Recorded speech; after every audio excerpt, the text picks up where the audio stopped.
for 25 years. Your home for Minnesota Twins baseball.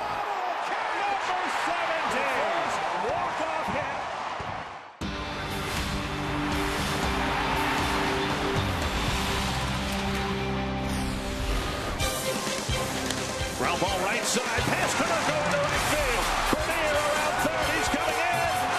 And the Twins win it in the ninth. The base hit by Chris Herman completed a Twins rally from 3 runs down to beat the White Sox in the opening game of this 4-game series. Now the Twins try to extend their dominance over their Central Division rivals tonight in Game 2 of the series from Target Field in Minneapolis. With Ron Coomer, I'm Anthony LaPanta. Minnesota 10-3 against the Sox so far this season. They pounded them in Chicago last weekend, hitting 11 home runs in a 4-game series. It's part of a stretch during which the Twins have hit at least 1 home run in 8 consecutive games. They haven't had a longer streak since 2009. Last night, Trevor Plouffe helped them extend it with a solo shot. Well, these are great streaks to be on, and it's not something that you're accustomed to talking about as Minnesota Twins. But the one thing that you have with this young team is a bunch of guys that can reach the seats and a bunch of guys that swing aggressively. To me, the thing that I like is it's going through the lineup. So that's the cool thing, is you got a bunch of different guys stepping up and driving the baseball. To me, when you're going to hit some home runs, you got to be aggressive. And you look at this, 6 guys on this team have double digits in home runs. Nobody with more than 14, but a lineup that many nights is 6 or 7 deep with guys capable of hitting a home run. And tonight, they add Ryan Doumit to that. Right. He has 9 on the season, could become the 7th man in that double-figure home run column. The Twins and the White Sox in Game 2 of the series. Kevin Correa takes the mound for Minnesota, trying to build off of a dominant performance on the South Side last weekend.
Presented by Northland Ford. Visit northlandford.com and your local Northland Ford dealer today. And by Menards. Save big money on all your home improvement needs at Menards. Last year, the White Sox dominated the Twins. This year, it's been a different story. The Twins have won 10 of the 13 games so far. We've got another one coming up tonight. Game 2 of a 4-game series, and again, a beautiful night here at Target Field. Dick and Bert with you for Game 2. Chris Herman survived a roster cut today. The Twins sent down Chris Colabello when they activated Ryan Doman. One of the reasons Chris Herman survived the cut, he's versatile, and he's proven to get some big hits up here. Plus, he catches Andrew Elbers pretty good, but Chris Herman, he got a big hit in last night's ball game. That late, a walk-off hit, the fourth for the Twins. But not only that hit, Herman has gotten some other pretty big hits. He's driven in 12 runs in the 17 hits he's had so far. And, Ron Gardenhire likes that third catcher, especially if he can play another position. You're going to have ebbs and flows in this game, particularly, I suppose, if you're a starting pitcher. Well, Kevin Correa started out the season very good for the Minnesota Twins. 5 really good starts in April, and then hot and cold since then. And now the Twins are hoping that he's catching a bit of a second wind here in August. Yeah, he's making his second straight start against the Chicago White Sox. In his last start, outstanding, but the 3 prior, he did have a pretty good start in Kansas City, but he had a couple starts where he did not make it past the second inning. So hopefully tonight here, he's done very well against the White Sox in his career, making his 4th career start. It's not a battle for first place like it was a few years ago when this rivalry was so fun. It's still nice to be able to beat the White Sox. Twins comfortably ahead of them in the standings because so far they have dominated the Southsiders.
A remarkable evening for baseball. The Twins and White Sox, Game 2 of a 4-game series. Twins winning in dramatic fashion in the bottom of the 9th. In last night's game, Robin Ventura, who really got some strong consideration for American League Manager of the Year last year in his rookie season, has had just about everything go wrong for the White Sox in year 2. The Menards batting order for Ventura and the White Sox. Alejandro De Aza, Jeff Keppinger, Alexei Ramirez, Adam Dunn, Paul Konerko, Avisaíl Garcia, Connor Gillespie, Diane Viciedo, and Josh Phegley. And for the second straight start, Kevin Correa will face the Chicago White Sox. Kind of a rematch of last Sunday's game in Chicago where Correa and the Twins beat the White Sox 5-2. Correa 7 shutout innings in that start against the White Sox. And in his career, making his 4th career start, all of them this year, 2-1 with a 2.61 earned run average. Northland Ford defense for the Twins. Josh Willingham in left. Clete Thomas in center. Wilkin Ramirez getting the start in right field. Trevor Plouffe, Doug Bernier, Brian Dozier, Justin Morneau, the infielders. Joe Mauer behind the plate, and Ryan Doman activated, and he is the designated hitter tonight. Really can't pitch any better than Correa did against the White Sox. A few scratch hits. Didn't allow the White Sox anything, and the Twins ended up busting the game open a bit in the 5th inning. He really attacked the strike zone. 98 pitches, 64 for strikes in that outing against the Sox. And to center field, and an opening base hit for De Aza. Leadoff hit, and that'll bring up Jeff Keppinger. And what we saw from Correa also in that start, he got ahead with a fastball, made him chase the breaking ball. He struck out 7, tying a career high this season with 7. Not a career high, but a season high 7 strikeouts. Gordon Beckham pulled a quadricep muscle yesterday in the game. It's an issue that he'd been dealing with for a couple of games and finally tweaked it enough to have to leave the ball game last night, and he's left out of the starting lineup tonight. Jeff Keppinger gets the start at second base. And outside ball 1. Keppinger not having the season, there's Gordon Beckham right there, that he had last year with the Rays when he hit .325. But this is a guy that doesn't strike out much, doesn't walk much, puts the ball in the play. So pretty good hit and run type player is Keppinger. And Diaz at first base, 15 stolen bases. Down low 2-0. We saw the White Sox last night early. They jumped out to an early 3-0 lead, but they tried to create some commotion on the bases, stole a base. Could see him trying to get something going offensively at the start of the series. They did that, but then they didn't score after that. Well, they stole a couple bases off of Correa last Sunday in Chicago. 5 successful stolen bases against Correa. 3 have been thrown out. 2-0 to Keppinger. And now 3-0. Correa, as much as anybody can, scattered 5 hits in the 7 innings against the White Sox. Never more than 1 hit in an inning. Only once did the White Sox get 2 base runners aboard, but now early trouble with a leadoff base hit and a 3-0 count to Keppinger. He only had 1 walk with the 7 strikeouts. And there's the inside corner, 3-1. Keppinger, as Bert mentioned last night, signed to a 3-year deal after a breakout season last year with the Rays. The idea was he'd get some time at third base, but really hasn't hit well enough to secure any kind of a position on the infield. Runner goes, and the pitch grounded to short. They still get the out there double play. Very nicely turned on a tailor-made double play grounder. Well, a lot of good things have happened for Correa here at Target Field. That's a 19th double play that has been hit behind him, and maybe a hit and run. And perfectly placed over to Bernier, flipped over to Dozier, and then over to Morneau. Quick double play. Ramirez will bat, but first, tonight's Cold Hard Fact brought to you by Frost Brewed Coors Light. Now, there's the numbers I was talking about. He's had very good success here. 5-1 for Correa in 11 starts here at Target Field, and you saw his road numbers not as good, almost a double ERA on the road. Strike 1 to Ramirez.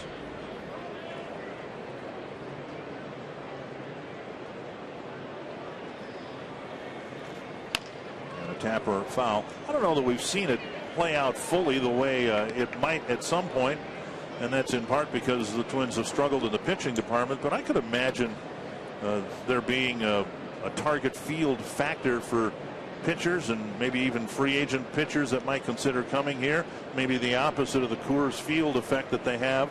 This is a pitcher's ballpark, or should be. This one to right field. It's hanging in the air, and Wilkin Ramirez comes in to put it away. 10 pitches for Kevin Correa, just 5 strikes, but he faces just 3 men in the inning.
field, and we'll see if the Twins can give their fans something to cheer about again here tonight. A much better run of baseball over the last month or so for Ron Gardenhire and the Twins.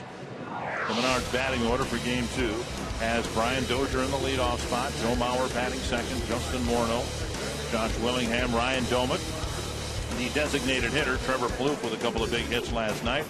Wilkin Ramirez in right field, Clete Thomas hitting 8th, and Doug Bernier hitting 9th. And one of the 4 left-handers in a rotation for the Chicago White Sox. It'll be left-handed starter Jose Quintana. Quintana making his 25th start, his second against the Twins. He lost 5-2 to Kevin Correa last Sunday. 14 no decisions for this young left-hander, the most in Major League Baseball. And Brian Dozier takes up on the way. It was Dozier who busted the game open for the Twins. Quintana was pitching with Correa stride for stride through 4 scoreless innings, and then the Twins got some guys on base. Dozier hit a 3-run home run. Mauer hit a 2-run home run. This one coming back our way, spinning over to the radio booth and out of Dan Gladden's range, but frankly, there was a lot of things out of Dan Gladden's range. Yes. When I was on the mound, it was usually over his head. Well, I was going to make a comment about that now, but you much better hearing it from you. Oh, yeah, you actually. Well, I knew you would. That's why I said it. Popped up another foul ball. They both came in the 5th inning. Dozier's with 2 men aboard, and Mauer's with 1 man aboard. Dozier to see that home run right there. Then Mauer coming up and hitting his home run. 1 and 2 to Dozier here with the bases empty. To center field and hit right at De Aza. 1 down. Northland 4 defense for the White Sox. Diane Viciedo has a sore thumb, but he's back out there in left field. De Aza in center, Garcia in right. Gillespie at third, Ramirez, Heppinger up the middle. Adam Dunn gets the start at first base, and Josh Begley behind the plate. Mauer to the plate, 4 for 9 against Quintana.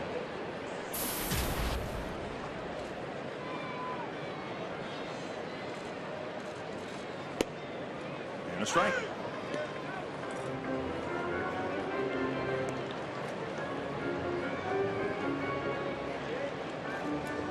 Quintana with a good fastball, not overpowering. He has to hit his spots, a curveball and a changeup in his 2nd season with the White Sox. And fastball, strike 2.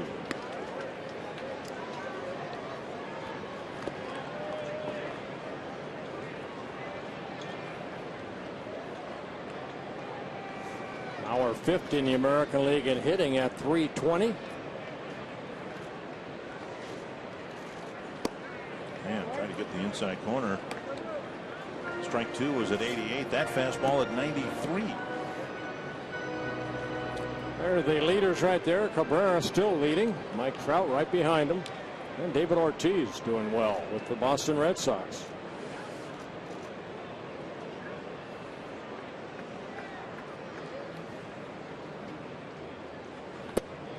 Missing again, 2 and 2.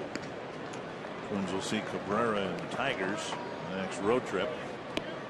3 games in Detroit. The Tigers right now in the middle of game 2 of a doubleheader with the Royals. Kansas City won the first game 2-1, and Kansas City's leading the second game 2-0 in the 4th inning. 2 and 2 to Mauer. Checked his swing, 3 and 2. I think that game, Detroit won last night against the Royals, and the Royals know the importance of these next couple games. Danny Duffy outpitched Justin Verlander this afternoon. You can see the Royals, if they can win tonight, would be 6.5 games behind the Tigers.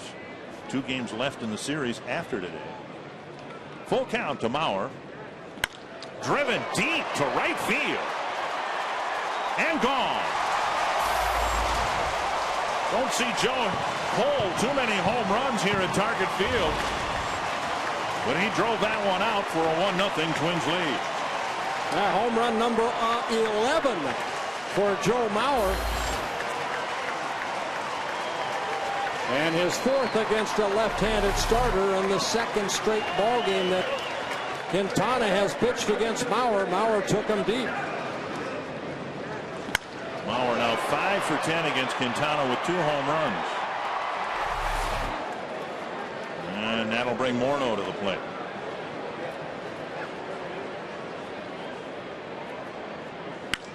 And Morneau drives one to left. That'll fall in front of Viciedo.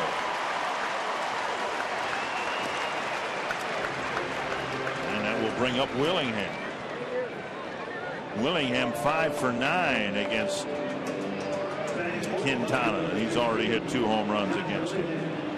The Mauer home run, 117th for the Twins this year. This is game number 120. The Twins have only allowed 114.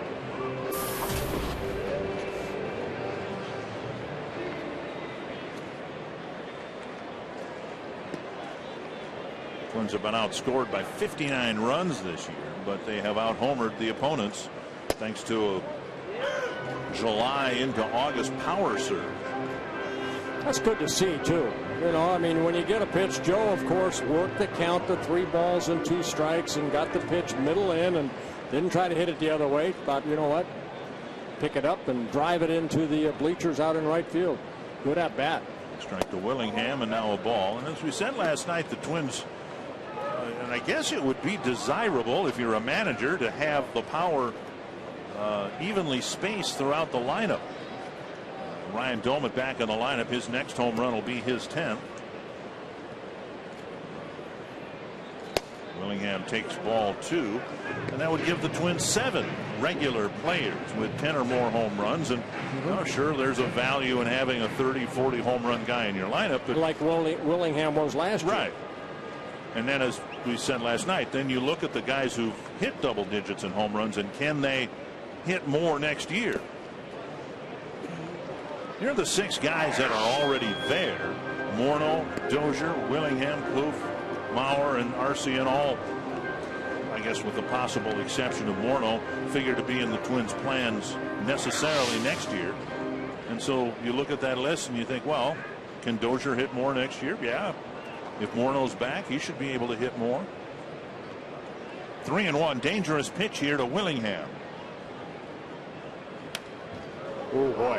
What a swing right there by Willingham. Almost left the ground on that one. High fastball. Now 3-2 with Morneau at first. Take a look at this swing right here. Right there. Wow, there's that power. 3-2. Morneau stays put, and Willingham takes ball 4.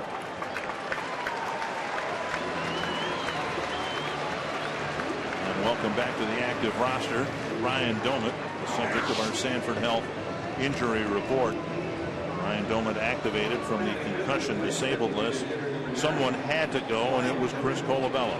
Yeah, Colabello, I'm sure, will come up in September again. He'll go down in Rochester, get more at-bats, hopefully come up in September and help the ball club win some ball games. Made a very positive impression on Ron Gardenhire and the field staff. Well, good to have Ryan Doumit back in a lineup and as a right-handed hitter, where he's hit .284 as a right-handed hitter. Only one of his 9 home runs have come from this side of the plate, but a better average. Strike called in the inside corner, talking with Ron Gardenhire this afternoon about the roster move and Chris Herman surviving the cut.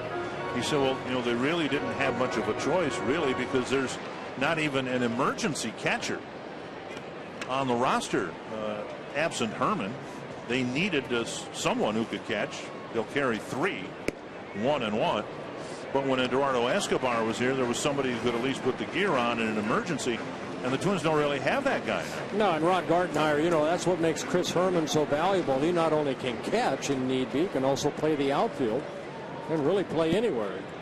Turned himself into a pretty good utility player to get to the big leagues. 1-1 to Doumit. And a ground ball should be 2. Backhanded by Keppinger. And Doumit just barely retired on a close play. The Twins get 1, leave 1, and take the first lead on Jose Quintana in the side.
Although Arcia is out with a sore wrist today, so Wilkin Ramirez gets his first appearance in the starting lineup since May 25th. He suffered 2 concussions and had to deal with the after effects for the last couple of months. So he said it has been a long, frustrating road back, but he is glad to be up here again. He says he feels healthy, and he told me today it's over with. It's time to move on, and I want to help any way that I can. Gardy also likes the influence he has on some of the younger hitters on this team. Dick and Bert, back to you. Drive to right field, and Ramirez will field it on a hop. Dunn aboard with a leadoff single. Never having a concussion. I mean, I can't imagine what Justin Morneau went through and what Ramirez has had to go through to just get back here. John Jaso, catcher, they're not sure when he's going to play again. They say he's probably done for the year. Alex Avila of the Tigers has been dealing with it. They're talking about getting a more protective mask for him. I talked with Joe Mauer about that today, and he said the thing that's really helped him recently is not the mask so much, but the helmet. Joe's using a modified helmet under the mask that seems to be cushioning more of the blow on the foul tips. And it's and frighteningly so. It might be just the tip of the iceberg. Just think how many more concussions we're hearing about now just in the last couple of years. And Joe has said, yeah, he's had them, and he's taken foul tips and been a little groggy for an at bat or two after that, but then you kind of snap out of it most of the time. But well, there's some guys that have not. Yes, that's the frightening thing. Here's a called strike 0-2.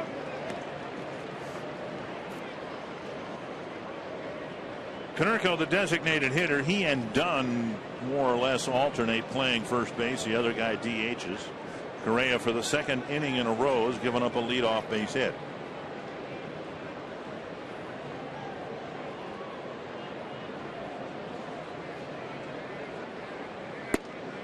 Off the plate, 1-2. White Sox really struggling on the road. They are 18-42, the worst road record in Major League Baseball. And in the Central Division, another area they have struggled. In your division where you play 76 games, they're 15-36. Swing and a miss. Konerko strikes out. 1 away. And strikeout number 1 for Correa. Good breaking ball, great location. Take a look at this pitch right there. Konerko swings through it.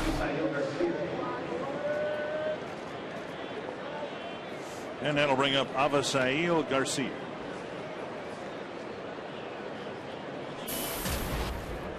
A lot of the White Sox rebuilding hopes now center around the former Tiger.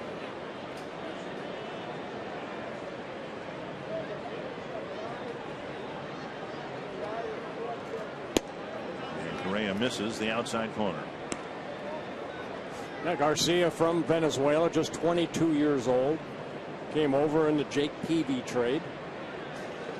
3-team trade between the Tigers, the Red Sox, and the White Sox.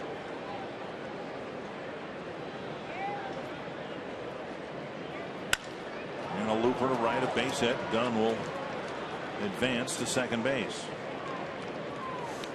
The White Sox have picked up 3 quick hits against Correa. First and second, 1 down.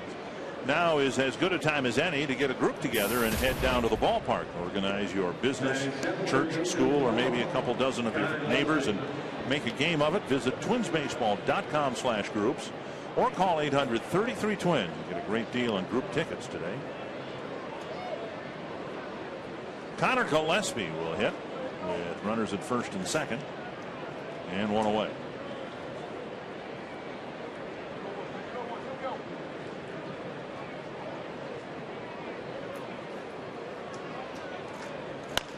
Chop, foul. Bill Boston, the first base coach for the White Sox. Gillespie getting a chance to play with the White Sox where he really didn't get a chance to play on a regular basis with the Giants. When he was with them, originally signed by the Giants, their #1 pick back in 2008.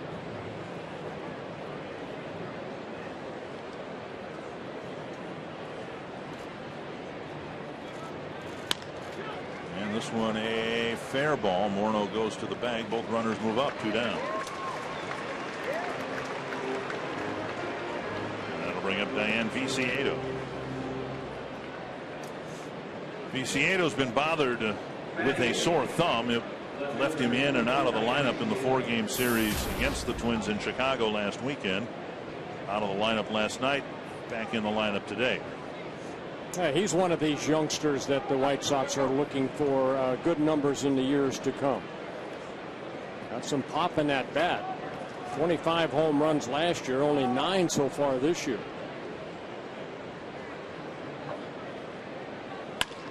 And that'll bleed through for a base hit. And it'll score 2 runs. So Viciedo on the first pitch chops one right up the middle.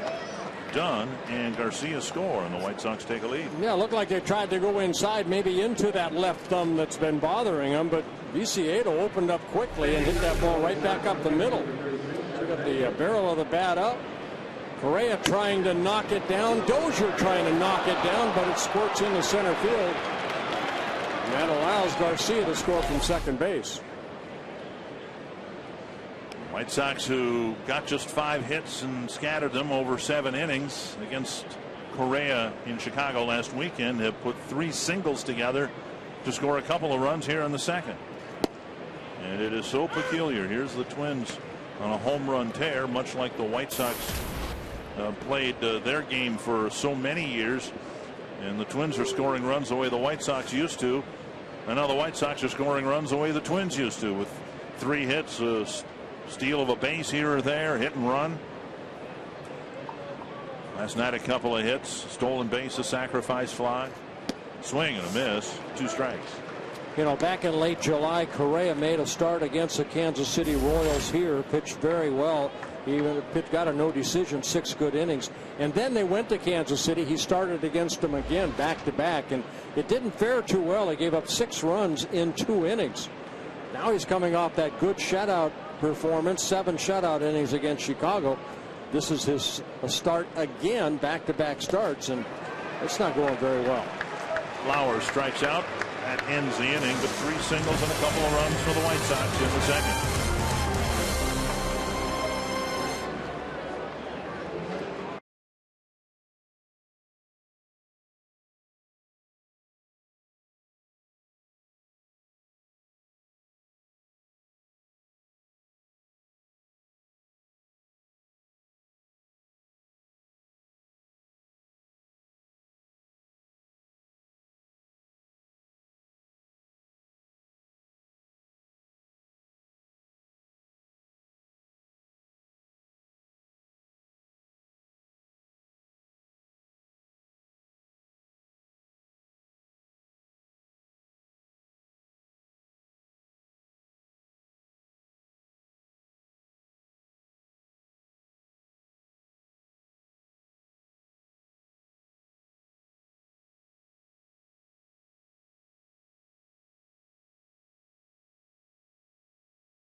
Single, the White Sox have the lead. You can vote for the Arby's Value Player of the Game. Text the word value, followed by a space in the player's name to short code 234-234. In the Twins' second, it'll be Trevor Plouffe, Wilkin Ramirez, and Clete Thomas facing Jose Quintana. Outside ball 1. Quintana needed 20 pitches in that first inning. Gave up the home run to Joe Mauer. Then got the ground ball double play off the bat of Ryan Doman. Over for a strike, 1-1. Plouffe with a home run and a rally starting single in the 9th inning last night.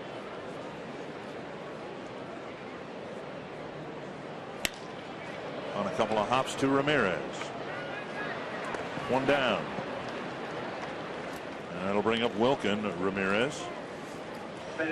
Oswaldo Arcia showed up at the ballpark today. He's got a bit of a wrist issue. Well, Gardenhire wasn't sure whether he did it on a swing or one of his sprawling catch attempts out in left field, but Arcia is going to sit this one out. Doesn't get any easier for a left-handed batter tomorrow. The White Sox have another left-hander going, and it's Chris Sale tomorrow. So we'll see if Arcia's wrist is better to face the Chicago A's tomorrow. Ball one. Yeah, and then on Sunday another lefty, Santiago, Hector Santiago.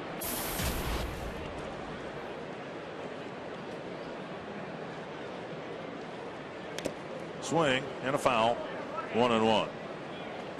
Ramirez was the most frequently used pinch hitter for the Twins before the concussion set his season back. He ran into Josh Willingham in left field.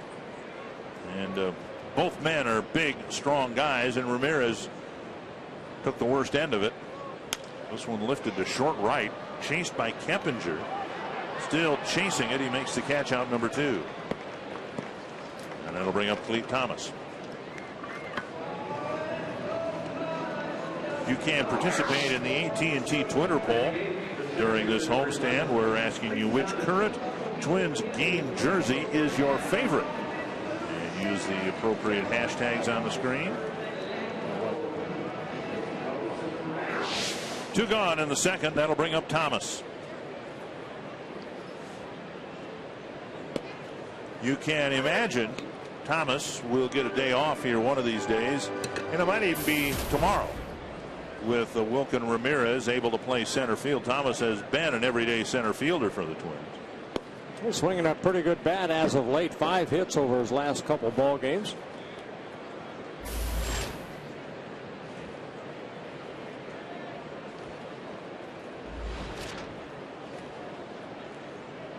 In the dirt. 2-1.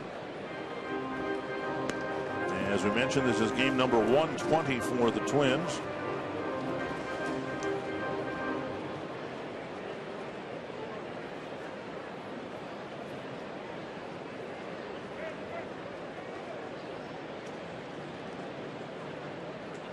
Foul back, and it's 2-2. And we also mentioned that last year the White Sox dominated the Twins. They were 14-4 against the Twins. And to this point, the season series just as lopsided in the other direction.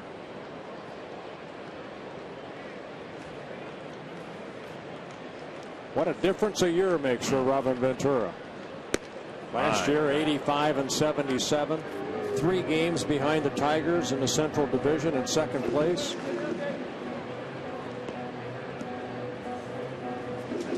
Of course, now the team the White Sox send out there bearing no resemblance to the one the White Sox started the season with. A lot of veterans have been traded as they've gone full bore into a rebuilding phase. And Thomas strikes out on a fastball.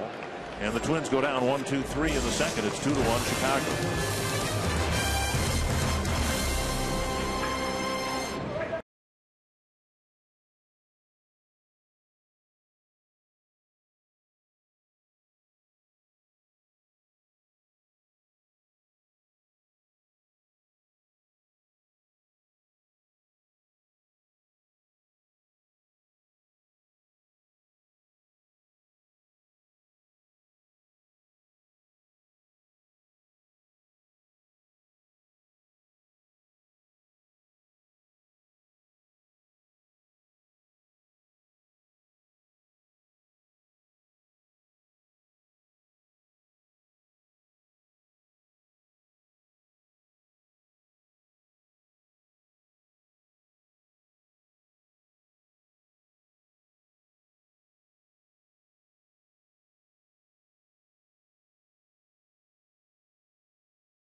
online at carsoup.com/baseball. And tonight our question comes from a beautiful Two Harbors, Minnesota.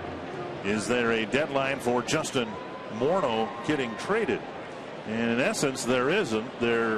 Now that he has apparently cleared waivers, Twins can trade him anytime up to and through the end of the season. The difference is, if he were to be playoff eligible, then he would have to be traded to the acquiring team by August 31st. 1-0. And now a strike. Every once in a while, Matt Stairs comes to mind. About 10 years ago, he was traded, I think, to Detroit, maybe to Kansas City, in September to help them to the playoff push. But had they made it, he would not have been eligible. Tapper to first, and Morneau has an easy play. One down. Well, we talked yesterday about Adam Dunn being in that same situation. Cleared waivers, but the White Sox can still make a move and trade him if they want. Dunn has one more year left on his deal with the White Sox, and generally rebuilding phases take a little bit of time. And if the White Sox feel that something they've been offered will go a long way toward getting them to their goal of contention again, more than having Dunn around for another year, then they may move Adam Dunn. Strike one. I think a lot depends on, too, Paul Konerko. What's Paul going to do? You know, there's talk about him maybe retiring this year. Might be his last year. He's had a lot of aches and pains, some back injuries, other nagging injuries. You can almost see it etched on his face. It just seems like it's a struggle for Konerko to play at his level, you know, to his standards. That's the key right there. When do you call enough is enough? You don't want to hang around the game too long either. 2 strikes to Keppinger, and a drive down the right field line, twisting back. Well, they say you don't want to wear out your welcome. Still 2 strikes. But it's hard, I think, when you get toward the latter part of your career, when to say when. You cannot beat putting on that uniform and competing like these guys are. I don't think in my time with this team I view anybody who loved playing the game more than Kent Hrbek, but ultimately for Kent, he just got so frustrated spending so much time in the trainer's room just to get ready to play. 1-2. And off the plate, 2-2. Well, we get the opportunity to have TC up here, TC the Bear, in our section. He is such a fan favorite.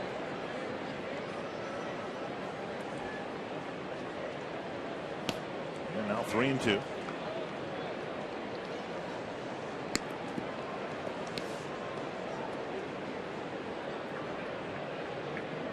Correa's given up 4 hits, hasn't walked anybody. Got Keppinger to bounce into a double play his last time up. There's TC having some fun. Deep to left field. He hung one and paid the price. A home run for Keppinger, just his 3rd of the year, and it's 3-1.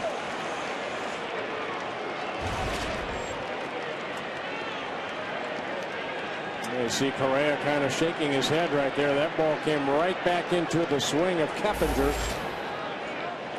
And for Correa, that's his 20th home run allowed on the year. Take a look at the pitch. He's kind of hung, and Keppinger, to mention, not a home run hitter, just his 44th major league home run. Put it into the stands in left field. Here's Alexei Ramirez. Ramirez was in a long home run drought until last weekend against the Twins, and hit 1 back on April 3rd and hadn't hit another one. And then he hit 2 last weekend against the Twins. 1-0 to Ramirez.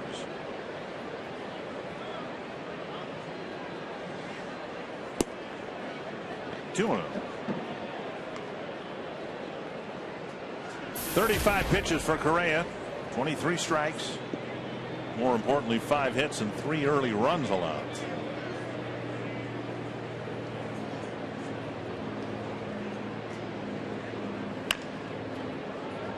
Chopper foul past Joe McEwing.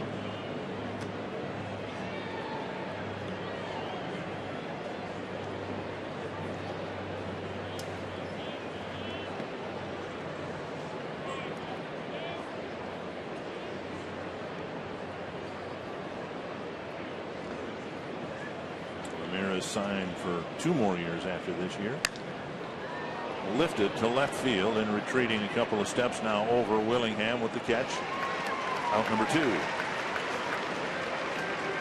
Famed car customizer Ryan Friedlinghouse and his crew at West Coast Customs continue to take common vehicles from ordinary to extraordinary in West Coast Customs. Each episode brings viewers inside one of the most dynamic car shops in the world. So don't miss a new episode on Sunday.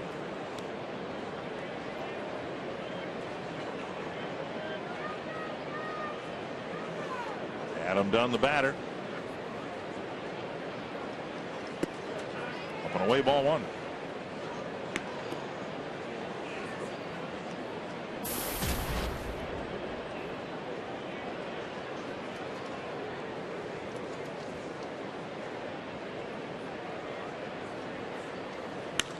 Hit to right and deep. And gone. A home run for Dunn. His 28th of the year. 2 more for the White Sox in the 3rd after they score a couple with some singles in the 2nd. Correa having a tough time facing the same team in back-to-back starts.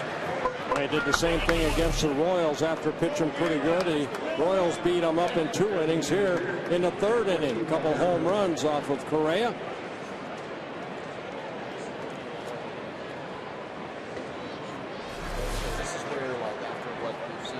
Already 6 hits, more than the White Sox got in 7 innings against Correa in Chicago.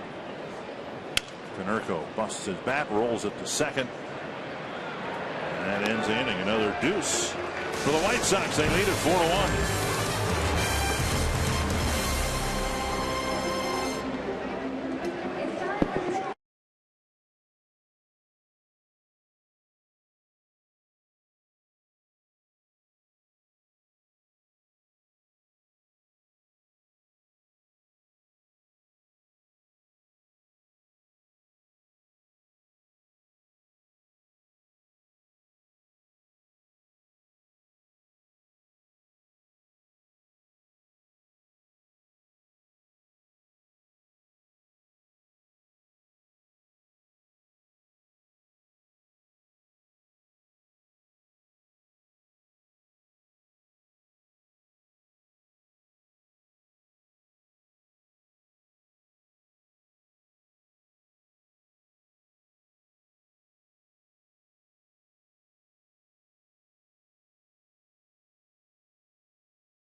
Your link to what's next. By Grand Casino, the best stories start here. And by Sanford Orthopedics and Sports Medicine, for the everyday competitor in all of us. Twins got the first run, 4 straight for the White Sox. Doug Bernier takes strike 1 to start the 3rd inning for the Twins. Jose Quintana now staked to a 3-run lead. Keppinger and Dunn hitting solo home runs in the top of this inning. It's foul. When the Twins faced and beat Quintana in Chicago, a 5-run fifth did him in. And while Bernier didn't get a hit in the inning, he drew a critical walk, hitting 9th that day as well. He hit a walk drew a walk right before Dozier hit his 3-run home run. It was 0-2 at the time, and Bernier just battled and battled and battled, got the walk, and before he knew it, the Twins had a 3-0 lead. Dozier hitting behind him as well here tonight. That's to left center field and down for a hit. Bernier digs around first, and he'll hold up with a single. Nice job by Viciedo getting that ball in quickly. Yeah, good base running by Bernier right there. He hits that ball into the gap, rounded first base, thinking double. But Viciedo getting over there quickly and getting that ball back in. Breaking ball left up. But Bernier just lining it into left field. Twins get their 3rd hit of the ball game. See if the Twins can answer with at least a run here in the bottom of the 3rd. Down and in, ball 1.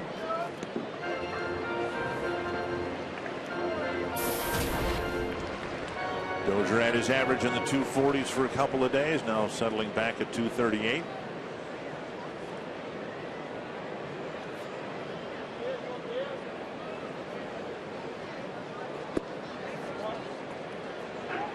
Now inside 2-0.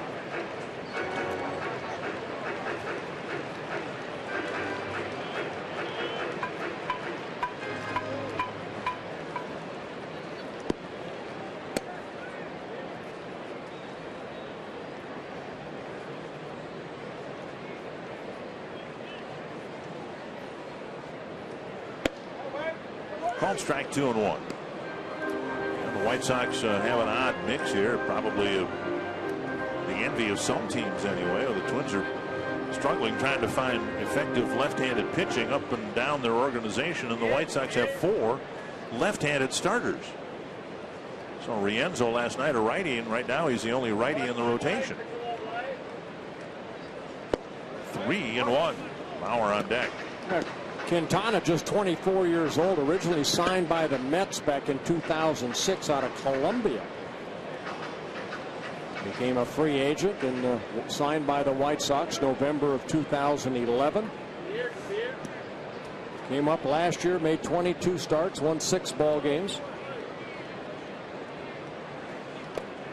And Dozier takes a walk, so a promising start to the 3rd inning. With Mauer coming up. 2 men on, nobody out.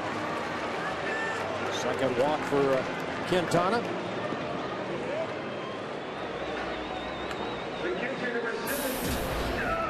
Mauer, when he hit a cut fastball and he clubbed it over the fence in right center field for a home run.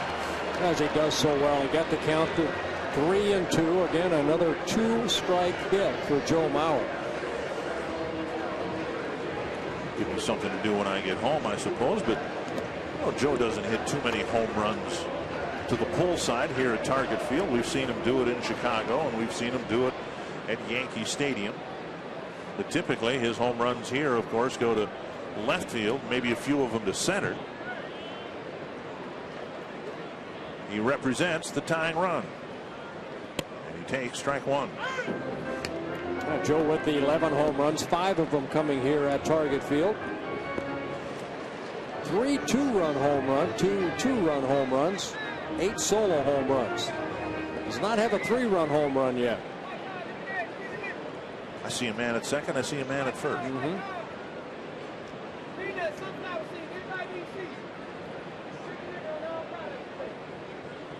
Breaking ball off the plate.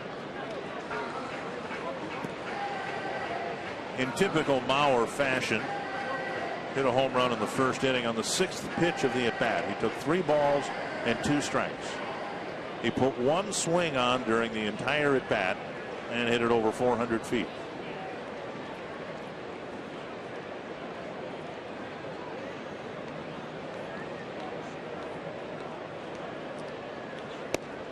That hits the corner. And it's 1-2. Well, it doesn't matter if you're a pitcher, if you're left-handed or right-handed. Joe Mauer is going to have good success against you.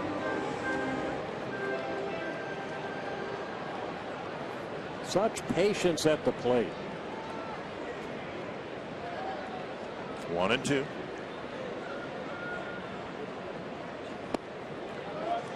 good eye. 2-2.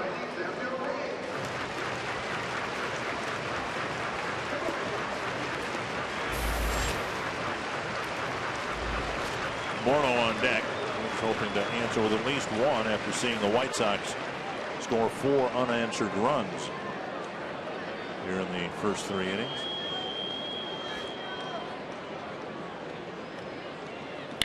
That's sliced to left, but right at Viciedo. Mauer with one swing drives it hard to left field, 1 away. America's new sports network is almost here. Fox Sports 1 will be your home for live sports. Shows like Crowd Goes Wild, Fox Football Daily, and Fox Sports Live, the news and highlight show fans have been waiting for. America's new sports network. It premieres tomorrow, and it's called Fox Sports 1. Morneau with a single to left his first time up. Been a chronic problem, and it was a problem through the 4-game series in Chicago. The Twins won 3 games, but they just did not cash in, and good opportunities. Men in scoring position. Strike on the outside corner, and it was an issue again here in the first inning. Mauer hit the home run. Morneau single. Willingham followed, first and second, 1 out. And then Quintana got the double play grounder.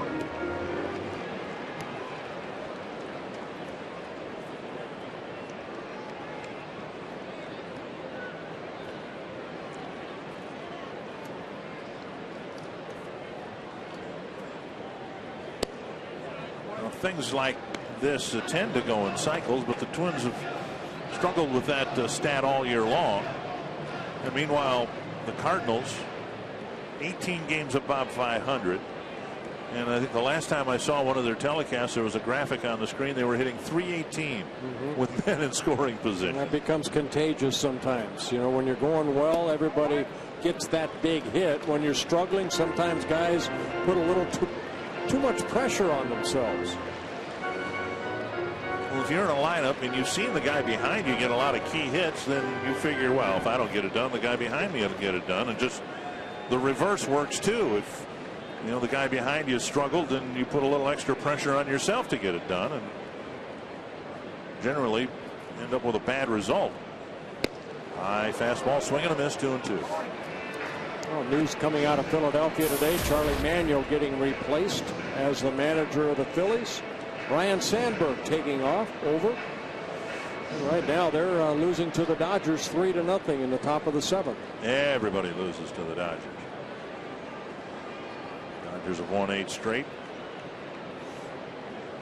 2-2 to Morneau. Pick off to second. And Bernier gets back. Well, Charlie Manuel, of course, managed in the minor leagues for the Twins for many years. He was Ron Gardenhire's last manager as a player when Gardy was still playing in the minor leagues. 2-2 to Morneau.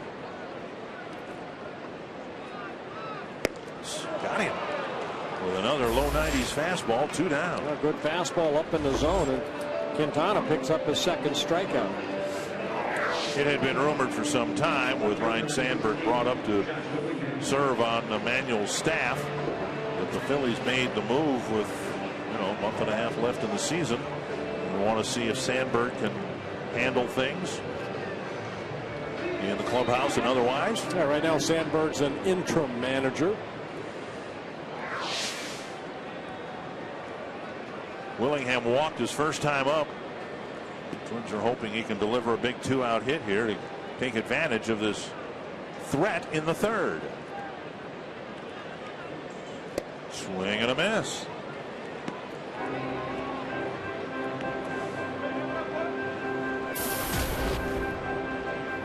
Quintana, a bit of a break. Mauer hit his ball hard, but right at the left fielder. Put a big at bat. Facing down Morneau, who's had a lot of success against him. Willingham has had success against him as well. Key spot. That's just in the third inning. Hit him. And that'll load him up for Doman.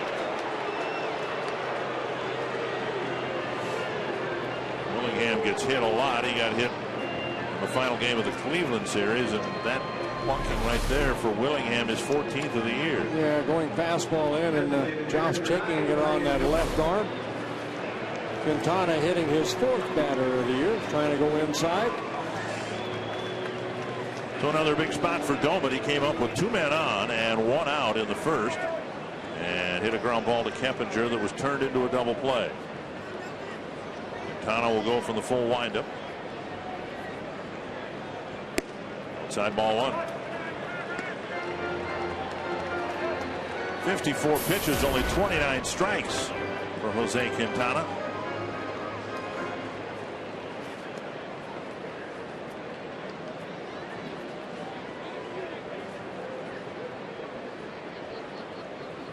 Fouled back. 1-1. Whoa! Nice grab, one-handed grab. That's right where TC was. Good thing he left.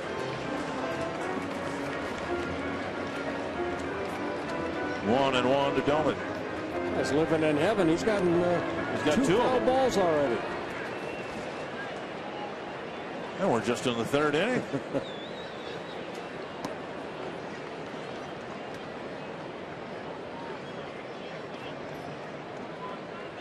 Foul back. Pitch up and away, and Doman chased it. Fouled it to the screen. 1-2.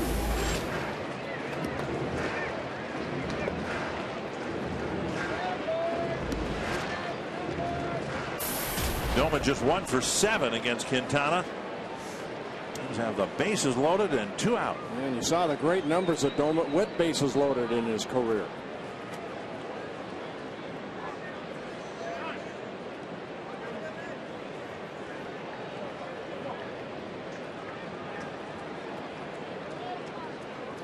Not a cloud to be found. A gorgeous night for baseball here at Target Field.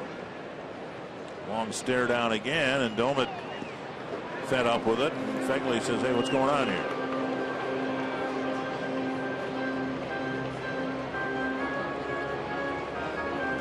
"76 degrees, supposed to get a little bit more hot and humid as we move through the weekend. On an upper 80s by Monday. 1-2 to Ryan Doman. 2-2.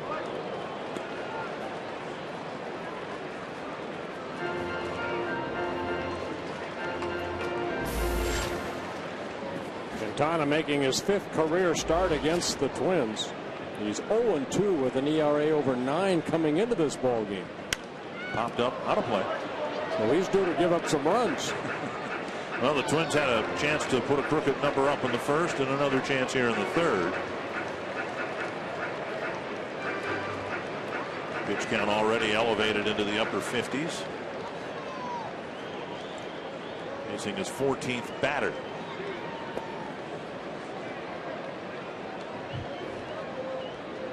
Another 2-2 to Doman.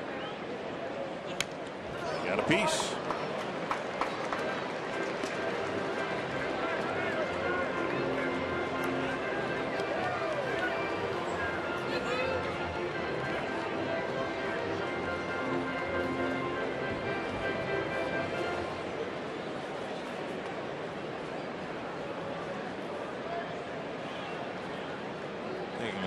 Time between pitches. Another 2-2 to Doman.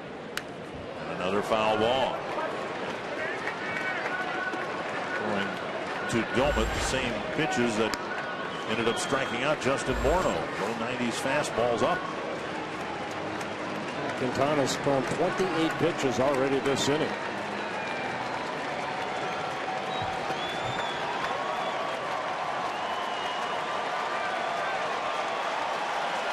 Fans enjoying the protracted at bat here. 3-2. And the carousel will start here with the bases full and 2 out.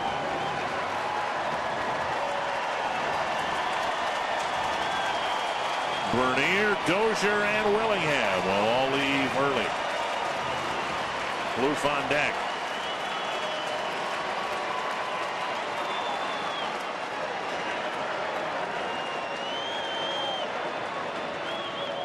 Popped up.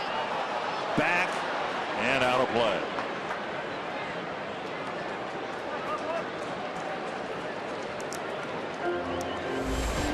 Well, 20 in the first, 12 in the second, 30 so far here in the third inning.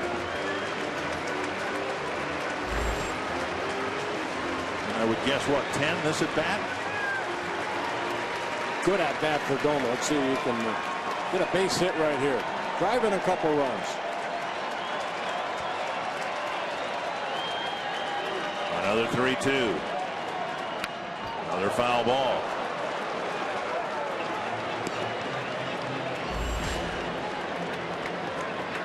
We have now had 10 pitches in this at bat.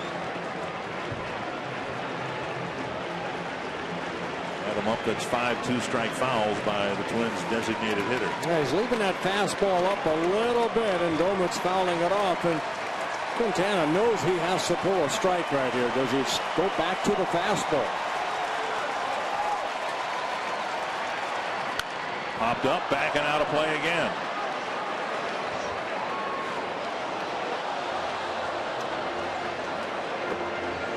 Pitch number 12 coming.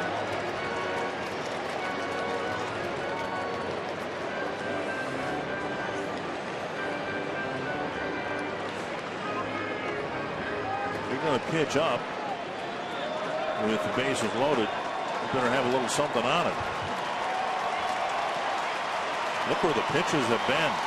Thigh high and above. Another 3-2. Got him. Locked him up with a breaking ball to finish a marathon at bat. And the Twins leave the bases full in the third.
With the team formally posing, very somber, serious occasion.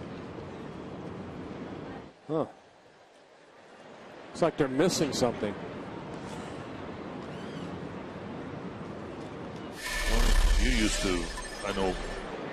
I used to go out there and entertain them, yeah. Not anymore. No, too many media people. You saw the cameras and stuff. You know, I see that, and you're a little bit older than I am, but maybe you do too. You collected some baseball cards.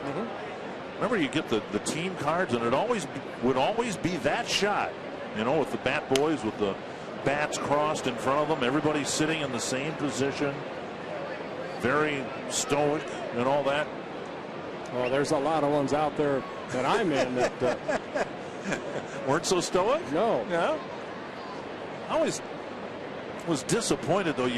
you go through the baseball cards, you know, and there's this guy and that guy. You wanted a Mickey Mantle and all, and here were, you know, the 1963 Kansas City Athletics. I didn't care. I got to be honest with you. I had a photo in Anaheim, and Mr. Autry, Gene Autry, the singing cowboy.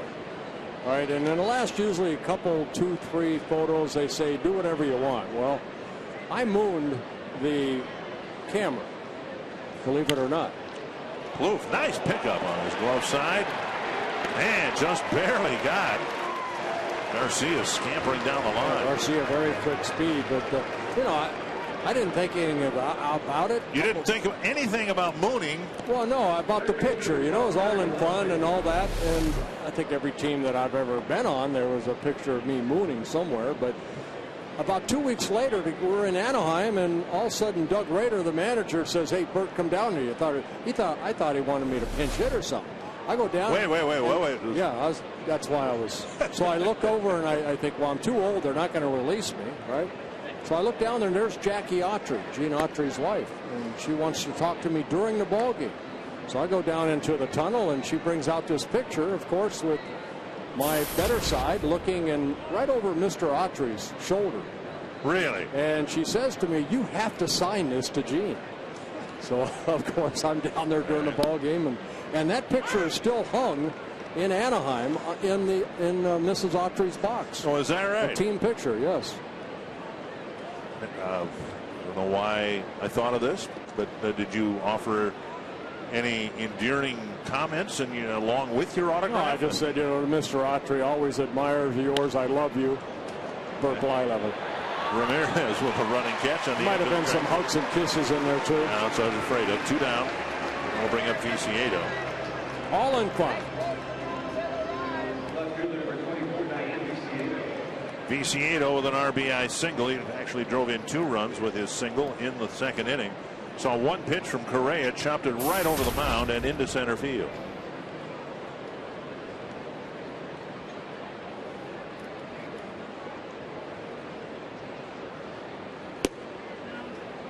Low, ball 1.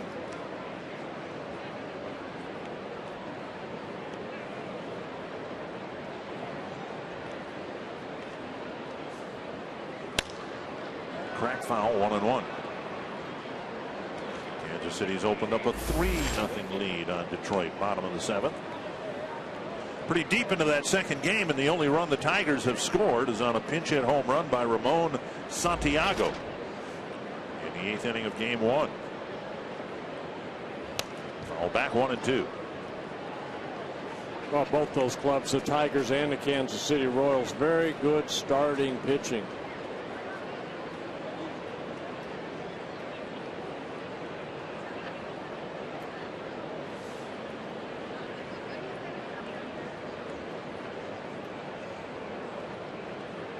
Breaking ball on the outside corner. Correa bounces back with a 1-2-3. 4th inning.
McDonald's. Catch a filet of fish extra value meal today. McDonald's, I'm loving it. And by Toyota. Let's go places. To find the nearest Toyota dealer and check out our current offers, visit buyatoyota.com. Trevor Plouffe leads off the Twins fourth, down 4-1. Plouffe takes strike one. The Twins had a chance to do a lot of damage in the first, got just one run on the Mauer home run. A chance to do a lot of damage in the third and got nothing. Well, credit Quintana for throwing that 3-2 breaking ball with bases loaded to Ryan Doumit that just froze him. I don't think he threw like 7 or 8 fastballs in a row. It was a 12 pitch at bat. Yeah, I mean, you know, Ryan probably had a fastball he could have driven somewhere, but he kept fouling him off, and Quintana finally said, okay, I've got to get this over, and he did. That curveball. 2 strikes to Plouffe, and he goes after a high fastball, and he's gone on 3 pitches. Strikeout number 4 in the ball game. Tune in tonight 10:30 for a special summer edition of Wolves Weekly. Dave Benz and John Folke discuss new faces on the team. Get to look behind the scenes of the Timberwolves dancers auditions.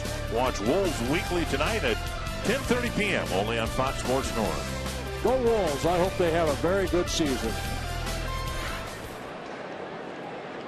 Wilkin Ramirez, I do too. Ramirez had a pop-up to right field, fielded by Keppinger for out number 2 of what was a 1-2-3 second inning. 1 strike. Tapper in front of Ramirez. Nice play. Ramirez nipped 2 away. Yeah, Ramirez hustling down that line. That'll bring up Philippe Thomas. Thomas struck out his first time up.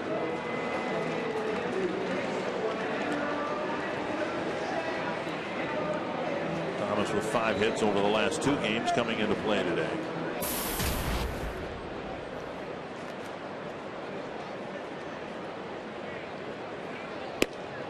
Up and in, ball 1.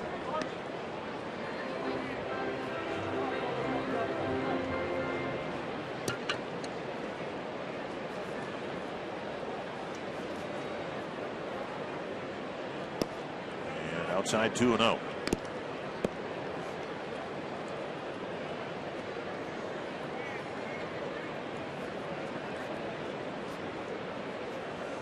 Twins 8 games behind Kansas City and 8.5 games ahead of the White Sox. Right to the second baseman Keppinger, and on 8 pitches Quintana has a 1-2-3 4th inning.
we head to the 5th. I'm Jamie Hirsch inside the Minnesota Lottery Winners Circle with a lovely couple just got married 1 week ago, Matt and Sam, celebrating their honeymoon here. And guys, it's been a whirlwind honeymoon, it sounds like. Just a little bit. We're lucky enough to catch the Twins back on Sunday where they won. Went to Maine to relax, and now here to cheer the Twins on again to win. And number 2 on this checklist, if you can see, it says get circled by Bert. They're going to check this off their list right now. And we're also going to give you $100 worth of scratch-offs courtesy of the Minnesota Lottery to help you get off on the right foot to a happy marriage. Thank you so much. And he's checking it off as we speak. So, all right, Bert, thank you very much. Very nice. And you are both here by Circle. Congratulations. One quick out in the 5th, a fly ball to Ramirez by Fegley. And now Alejandro De Aza will hit.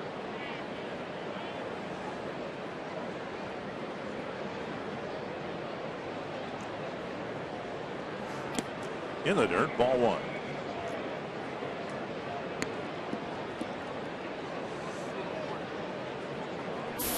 Well, Correa's retired the last 5 White Sox. 2 home runs allowed by Correa. Then coming in the 3rd inning.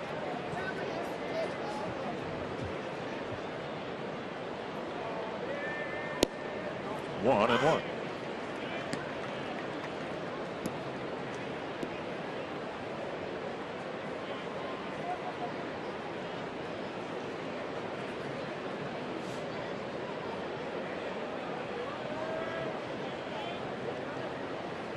Swing and a foul, 1 and 2.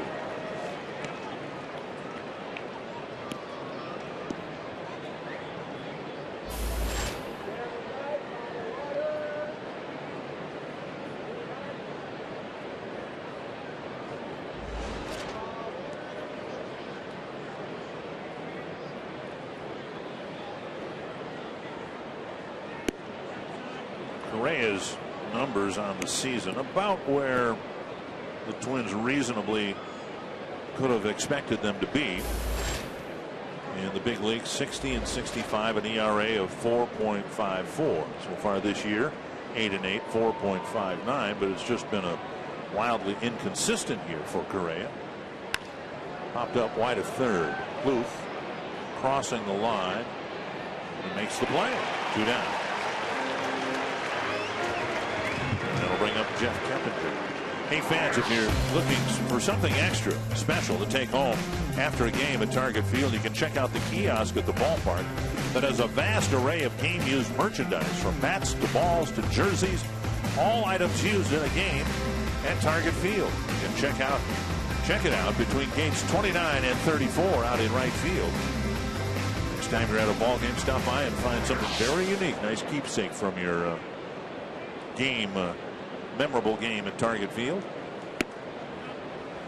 Pitches up to Jeff Keppinger. Bounced into a double play in the first. Clubbed a home run to left in the third. I think what the Twins, when they got Correa, as a free agent, signed him to a 2-year deal, they're hoping he would pitch 180 to 210 innings. Now, he's never pitched over 200 at the major league level. With the Padres, he threw 198 innings. But last year with the Pirates, 12 and 11, 171 innings in 32 appearances, 28 starts. Tapper to short. Bernier with an easy play. 9 pitches and a 1-2-3 5th inning for Kevin Correa.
Down by 3, bottom of the 5th. Doug Bernier takes strike 1. Bernier's single got as far as third base, leading off the 3rd inning. Twins had a great chance in the 3rd. Bernier's single followed by Dozier's walk, but they came up empty-handed. Half swing and strike 2.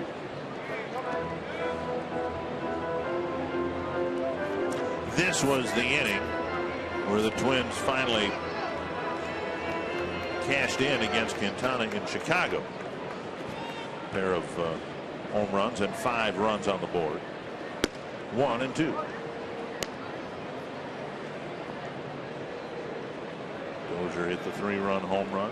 Mauer's already homered tonight against Quintana. Trying to get a meaningful hit with men on base.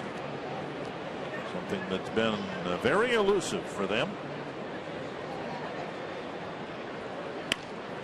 Roller to Ramirez.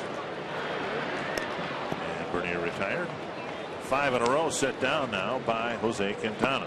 Yeah, both pitchers settling down. Correa's retired 7 straight. Quintana now with 5, as you mentioned. Dozier with a fly to center and a walk.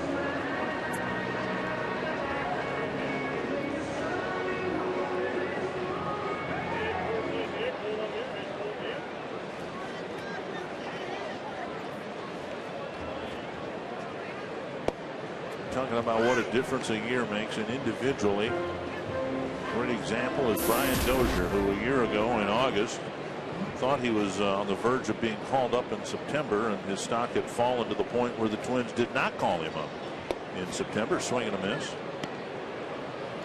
Now I think they're very hopeful and optimistic that he's going to be their second baseman for years to come. Well, this is where he's at last year, hitting .238. This will be .234, but you see a little more power.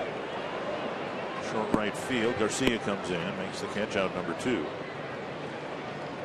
Well, one thing Dozier I think has done is you know, where nobody else really has, he's kind of taken over that leadoff spot, and he's done a very good job, hitting about .250 since he has been put into that leadoff role.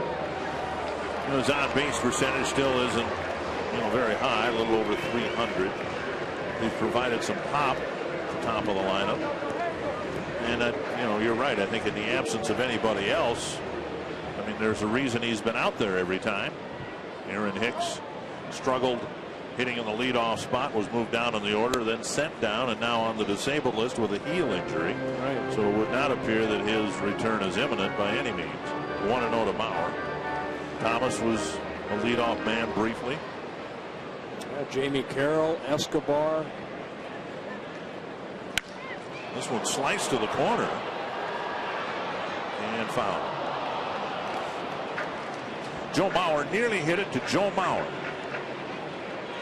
and he had it right in his hands and it bounced out.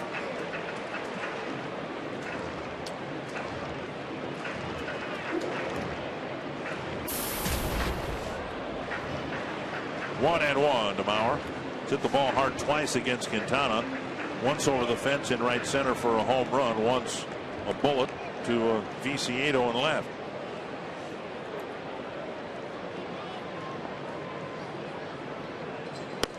Two and one. I go back to that leadoff role. Mastroianni even led off a couple of ball games, and the Twins just optioned him down just to get some more at bats down in AAA.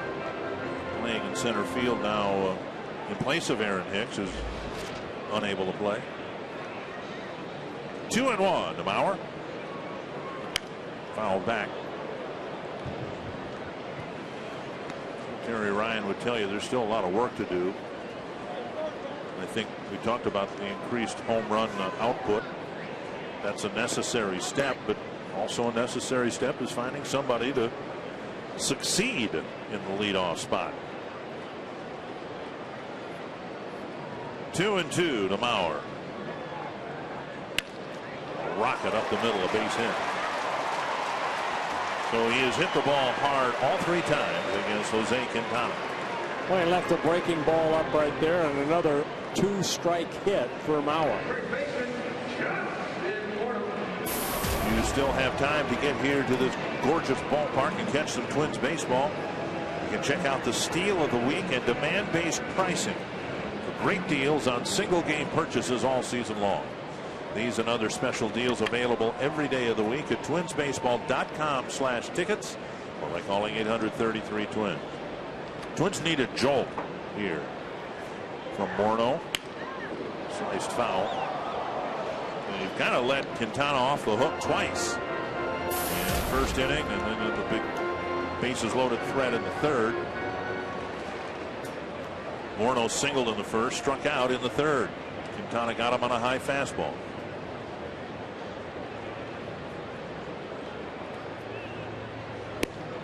One and one.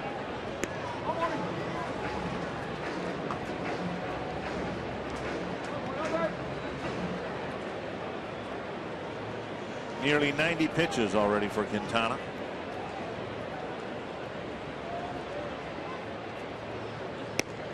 This ball away. 2-1. Well, he had that third inning where he used 33 pitches. That'll get that pitch count up there. Justin with 6 home runs in the month of August. Fouled away, 2-2.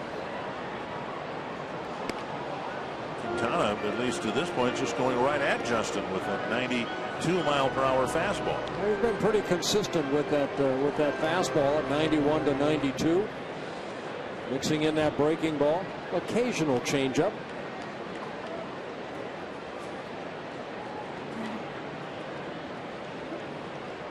Two and two to Morneau. Got him again with a high fastball at 92 miles per hour. 5 complete. The White Sox have a 4-1 lead.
Of Adam Dunn from Correa. That location right there. And Dunn hitting his 28th home run. The fan who got the ball. That's a good thing, isn't it, young man? Take that as a souvenir. That is our Coors Light freeze can. That's what we call Pittsburgh nice. He's got a Pirates t-shirt on. Something you probably will see more and more of if they continue to do well. Pirates quite a story in the National League. Thomas running over towards the gap, makes a nice reaching catch, picking it off ankle high. 1 pitch, 1 away here in the 6th. Yeah, it's one of those balls that looks like it's going to go a little bit further, but it's right off the bat of Ramirez, and the ball just kept kind of slicing away from Thomas. Got a pretty good jump right here. See, right off the end of the bat. And Thomas, a shoestring catch. Nice running catch. So 8 straight now retired by Correa. Dunn 2 for 2 against Correa. Single and a run scored in the 2nd, and a solo home run to right, the one retrieved by the Pittsburgh fan and given to the young man. Strike one.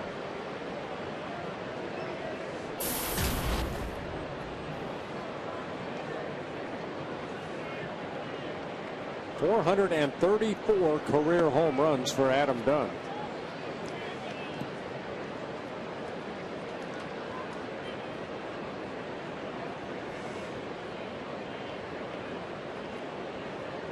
Limestone facing.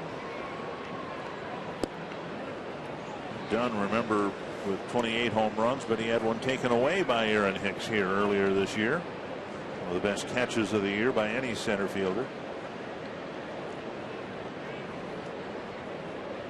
2-1 to Dunn. 3-1.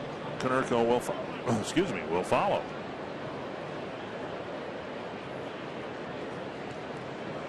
Third 3-ball count for Correa.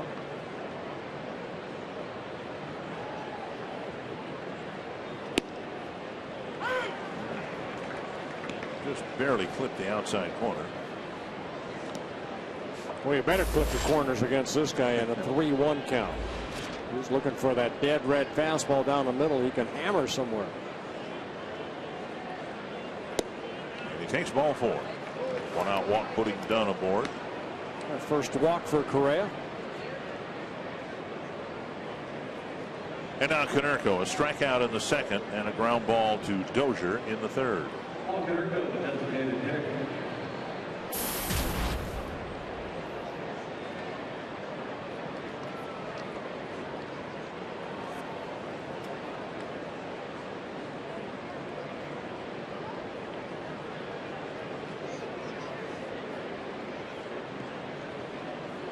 Bottom of the 8th now at Comerica Park. Kansas City behind James Shields, leading Detroit 3-0.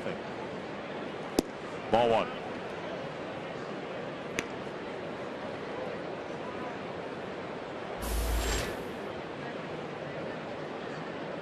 1-0 to Konerko.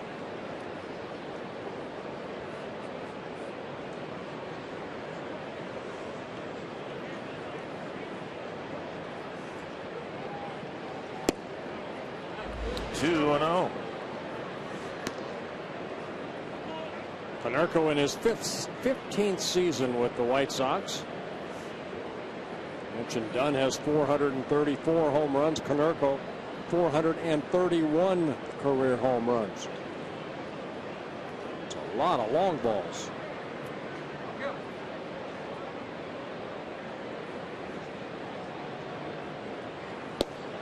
Strike of the knees, 2-1. So much has changed around Konerko. He's the only one left from their World Series team in 05. He's hit into 8 double plays this year.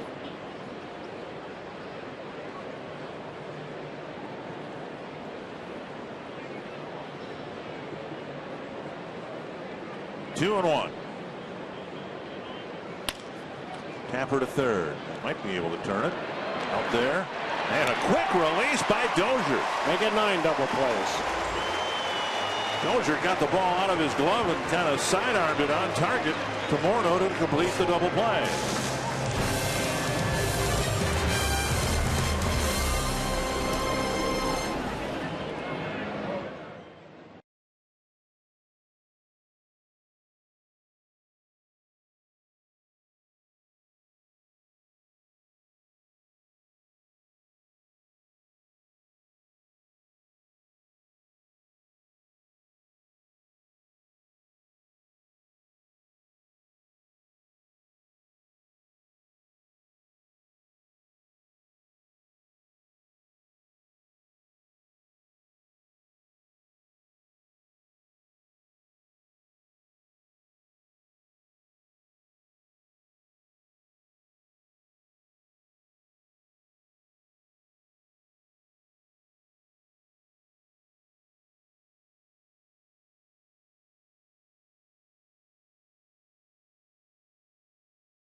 I'm Jamie Hirsch with the subject of tonight's Grand Casino Social Spotlight. The Twins have 6 hitters in double figures when it comes to home runs this year, and we want to know which Twins home run hitter has surprised you the most this season and why. Use the hashtag #SurprisePower to tweet in your thoughts, and we'll share our favorites in our post-game show. Dick and Bert? Well, thank you, Jamie. No surprise with Josh Willingham hitting a couple of home runs since his return to the lineup. A dozen on the year. He's walked and been hit by a pitch. He takes strike 1 and strike 2. 6 different players in double digits in home runs. And Ryan Doumit figures to be the next. 1 and 2. Dozier maybe would be the surprise in the group with a dozen home runs. Chris Herman's hit some big ones. Would seem capable if given regular playing time. 1 and 2 to Willingham. Struck him out, kept it away from him. Yeah, it looked like a changeup right there. He basically went after the hitter so far with a good fastball and curveball, but pulled the string in great location, down and away. Willingham, the 6th strikeout victim. Quintana. Doumit has come up with 5 men on base and ended the inning each time as he comes back from the disabled list. Ball 1.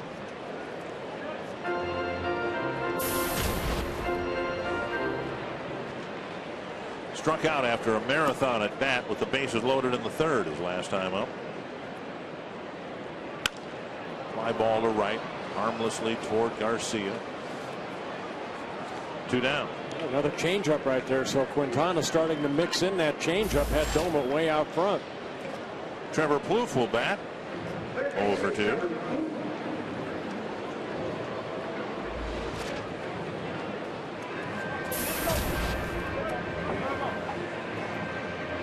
Plouffe with a bouncer to short in the 2nd.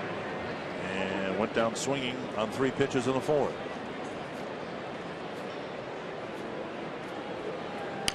Tap foul, 1 strike. Another off-speed pitch to begin the at-bat with Plouffe.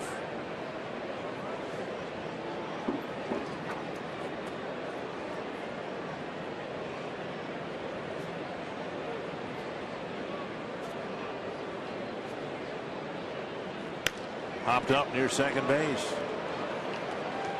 And on 8 pitches, Quintana has a 1-2-3 6th inning.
Well, Twins took a 1-0 lead thanks to Joe Mauer's solo home run in the 1st inning, his 11th home run of the year.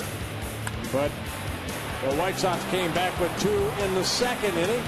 Viciedo with a 2-run single. Then in the third, a couple home runs. One by Keppinger. A couple batters later, it was done.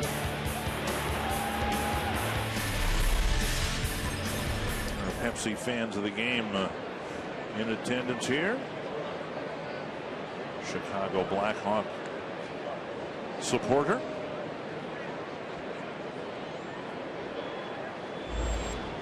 Hard to even think about hockey with this gorgeous weather we've had. Here's a first pitch tap to Bernier, firing on the run, one away. It's one of my favorite times of the year here. You get great Minnesota homegrown sweet corn and tomatoes, and just a great time of the year to eat in Minnesota. One down, and Gillespie will hit.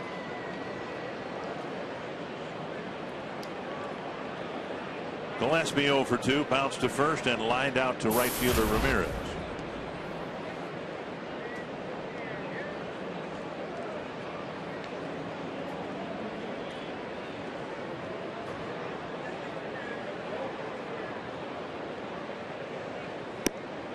Strike on the outside corner.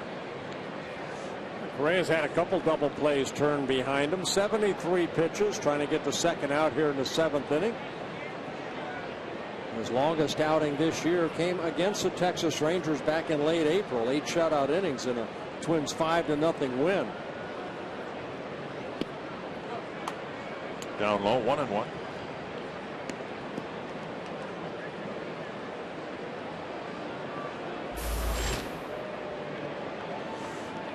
Correa making his 183rd major league start. 68 wins, 73 losses. Nice pickup by Dozier. 2 down.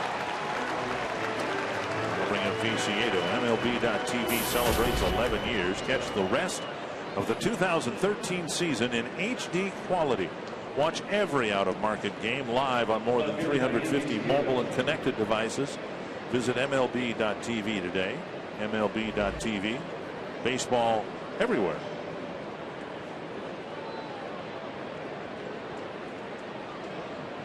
And now Viciedo. Half swing. Appeal? No. Hold on. Todd Tichenor will have the plate tomorrow night. For your TV viewing purposes, we'll be on tomorrow night. We'll be on a Sunday afternoon. We will not be on Monday afternoon for the makeup game against the Mets. And then most of us will be going to Detroit. Was that where the next road trip is? Detroit and Cleveland. And can we expect your attendance on that road trip? I will be watching. One thing I found out over the years, if you're going to watch the game, you may as well be there. Well, I would like to, but you know, I'm doing 100 games, so there's sometimes during the season that I have to miss. It's not that I don't want to. I'd love to be there with you in Detroit, but over for a strike, 2-2. Just so happened I missed Detroit all 3 times. But you'll make up for that next year. You'll probably make all 3 trips to Detroit next year. Will. I like Detroit.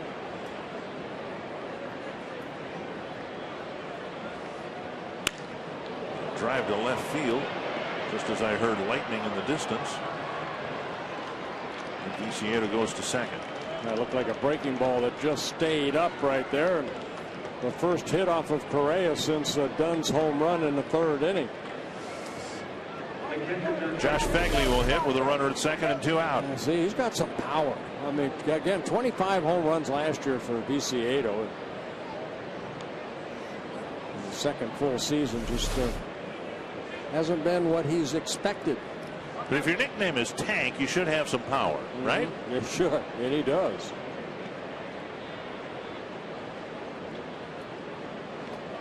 Phegley 0 for 2, a strikeout and a fly ball to right.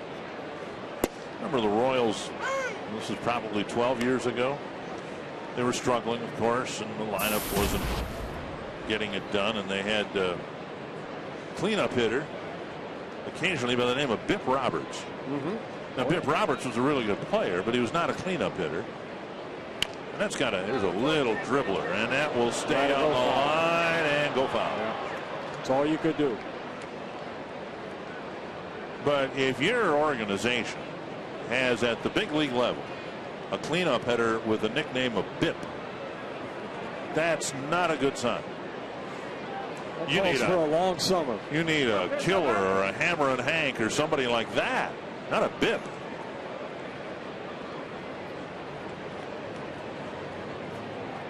Two strikes to Fagley. Moose Skowron might have hit cleanup time or two for the Yankees. Harmon Killebrew. Killer. The Killer. Yeah. And he was the furthest thing from it. Frank Thomas hit cleanup a lot for the White Sox. The Big Hurt. Now that was a cleanup hitter's nickname.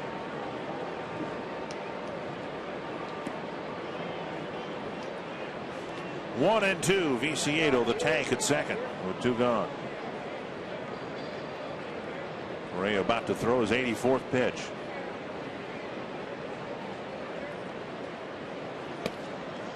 Two and two.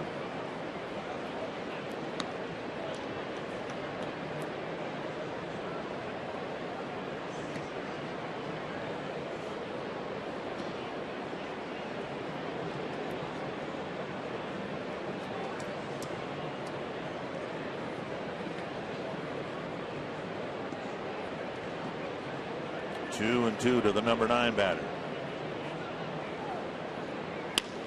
Bounce to third. Plouffe has it. And that ends the inning. A good 7th inning for Kevin Correa, but the Twins are down by 3.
And we invite you to tune in Monday. We told you there's no Twins television that night, but a special treat. Spotlight the next generation with live coverage of the New Britain Rockcats game against Trenton. We'll highlight the Twins AA affiliate featuring that young man, Miguel Sano, another great prospect, Eddie Rosario, second baseman. Plus hear from key members of the Twins front office on rising stars within the minor league system. Coverage starts Monday at 5:30 on Fox Sports North. In this week's edition of Sports Illustrated, both Sano and Byron Buxton are mentioned and compared to one organization having in the minor leagues the equivalent of Bryce Harper and Mike Trout. Now, we don't know that that's going to be the case, but that's how highly thought of that Sano and Buxton are. Buxton in high A ball in Fort Myers, Florida, and Sano a level above that in AA. 1-1 to Wilkin Ramirez. Well, you hope that they pan out. They stay healthy and pan out. Buxton has his average. He blew past Midwest League pitching and just dominated it. Now his average in Fort Myers is up to 300. Sano's hit, what, 28, 29 home runs in the minor leagues in his 2 stops. He started in Fort Myers and was promoted to Double-A, New Britain. 1-2 here to Ramirez, trying to get something going for the Twins in the bottom of the 7th against Jose Quintana. 2-2. We saw Sano. We did a exhibition game, a spring training game against the Yankees, and he played third base. He fielded everything cleanly. Big man. He's a big man. He's got a great arm, and the Twins are convinced he's going to be at least an adequate fielding third baseman. Just needs to improve his footwork and be a little more consistent with his mechanics throwing across the diamond. 2-2 to Ramirez. A deep drive to left center field. Going back, Viciedo at the wall, can't make the play. And Ramirez will dig for third, and he is in with a triple.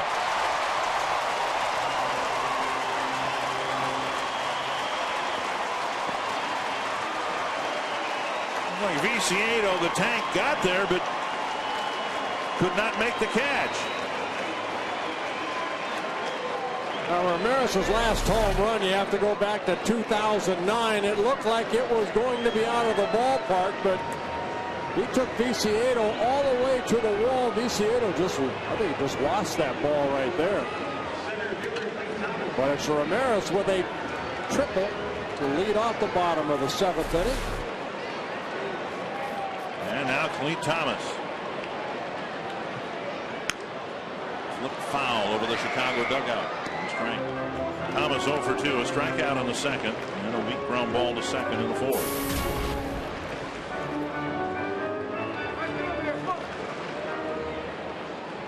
Gillespie playing even with the base at 3rd, rest of the infield playing back. 1-1.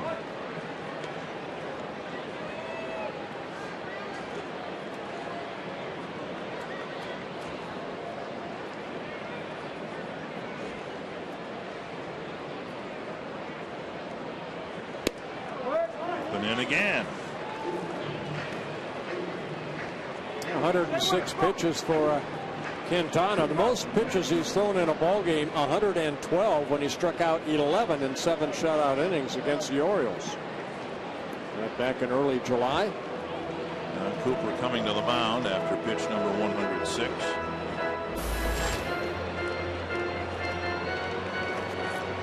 Quick trip to the mound by Don Cooper. He started talking about the third baseline. I hope they could hear him. 2014 All-Star Game logo has been unveiled. It's time to show your support and excitement. Show your enthusiasm for next year's Midsummer Classic by getting your officially licensed merchandise now. All-Star Game apparel is available at the Majestic Twins Clubhouse store at Target Field, Twins Pro Shops in Roseville, Apple Valley, and Minnetonka, and online at twinsbaseball.com/shop. Gift ideas for the baseball fans of your life. Waldo Arcia warming up, 2-1 to Thomas, and now 2-2. Twins substituting Bernier for Florimon as their shortstop, and you can imagine if Thomas reaches that the Twins may pinch hit Arcia and put Florimon out there at short. We'll see if Thomas can get aboard. 2-2. Got him looking. Inside, flip the corner, 1 down. And strikeout number 7 again, a situation where you want the hitter just to put the ball in play. Get the Twins within 2. But instead, Quintana picking up his 7th strikeout.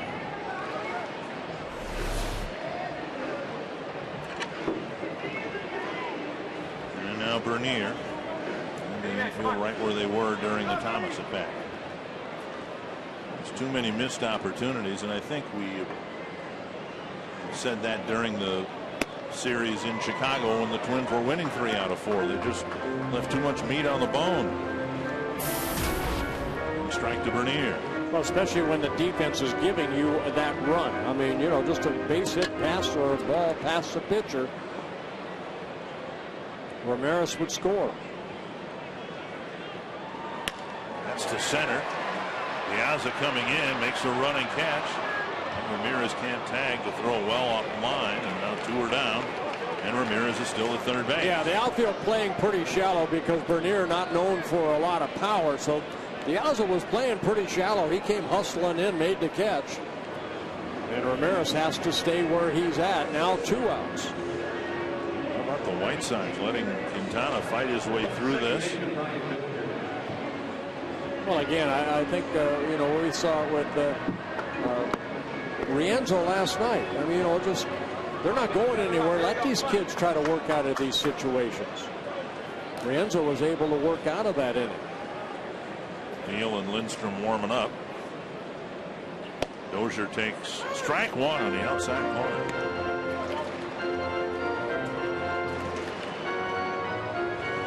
Dozier over 2 with a walk.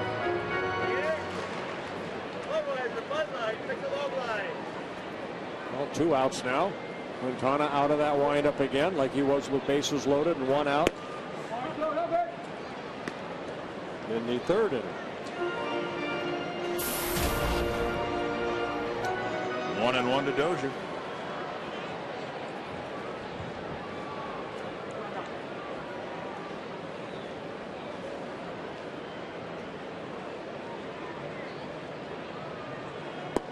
Kansas City Royals made a bit of a statement today. They swept both ends of the doubleheader by scores of 2-1 and 3-0. So they pick up a couple of games on Detroit, and they're 6.5 games back of the front-running Tigers. 2-1 here to Brian Dozier. Into center field, a big 2-out hit. Dozier drives in Ramirez, and it's a 4-2 ball game. Well, a little picking each other up right there by Brian Dozier. Ramirez finally scores after leading the inning off with a triple. And RBI single for Dozier. Makes it a 4-2 ball game and also brings out manager Robin Ventura. Pretty good outing by Quintana, who had that one ugly inning in Chicago, giving up a couple of home runs and 5 runs. Now Jones will come in to try to get Mauer, because Quintana didn't fare too well against Joe. Chance to win the ball game, can't lose it, but now it's a 4-2 ball game.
In the first.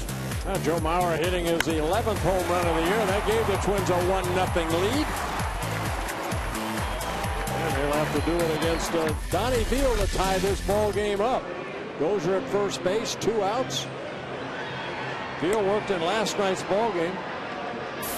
Came in, faced only 1 batter, and that was Arcia, when he hit into a double play.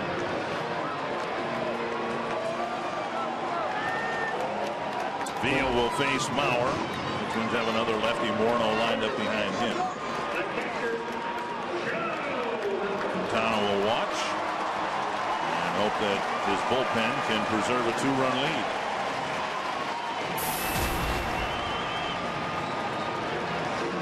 Showed you the numbers on Veal. Control has always been an issue for this hard-throwing left-hander.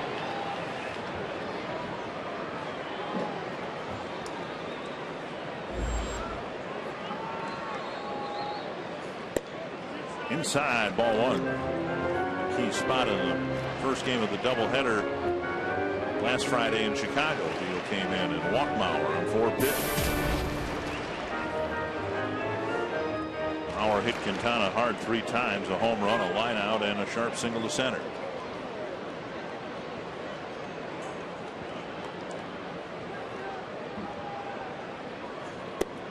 Two and 0. Veal, 28 years old, originally signed by the Cubs, came up to the big leagues with the Pirates in 2009. And went through the Tommy John surgery in 2010 in his second season with the White Sox.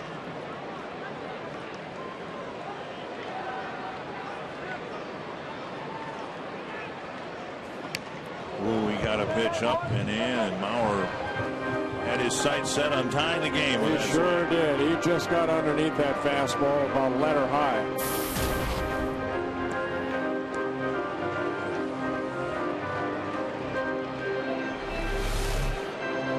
Look at this fastball. Just got underneath it. 2-1.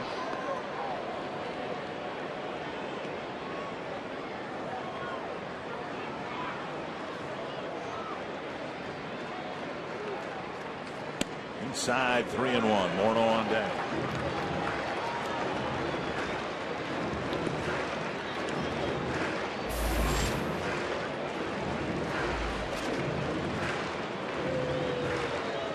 Willingham in the hole.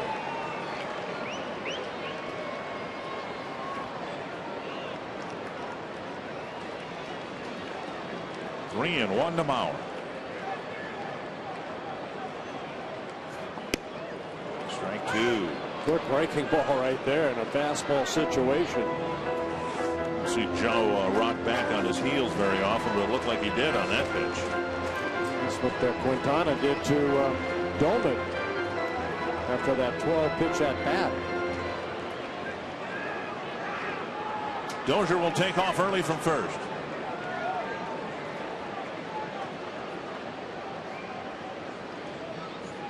And he walked him. He tried to come back with another breaking ball and threw it way outside.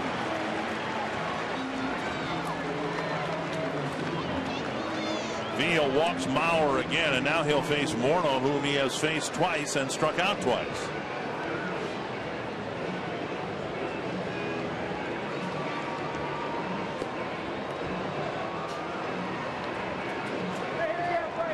In tonight's game, Morneau with a single to left and a pair of swinging strikeouts. Quintana got him twice on letter high 92-mile-per-hour fastball.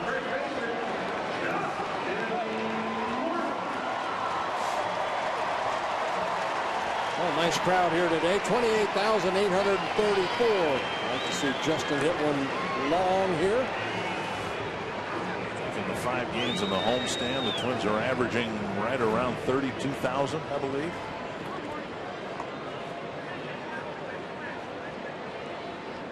Tying run at first. 2 away. Morneau at the plate. And a belt high strike. There's a number again. 92. Fastball by Veal to get ahead of Morneau.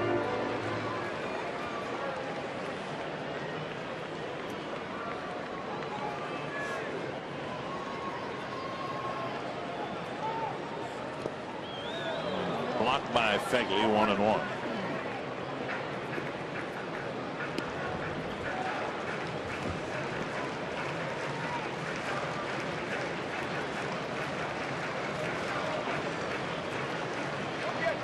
See Fein warming up.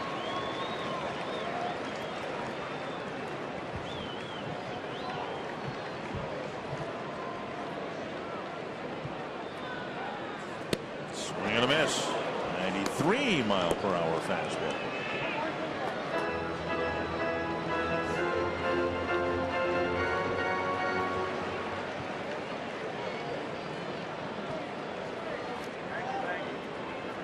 One and two to Morneau.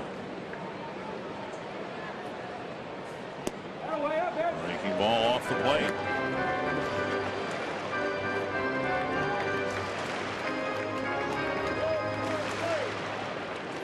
A lot of swings and misses by Justin against these left-handed fastballs in tonight's game. You think a fastball here, I'd be surprised if he throws a breaking ball here. And he does. It's not even close. Only because he's been all over with that breaking ball. He threw one to Joe that kind of froze him. Other than that, all of them have been down and away. Now it's 3-2. Now the runners are going to get that little extra jump. You wanted something to happen if you're a pitcher on that 2-2 pitch.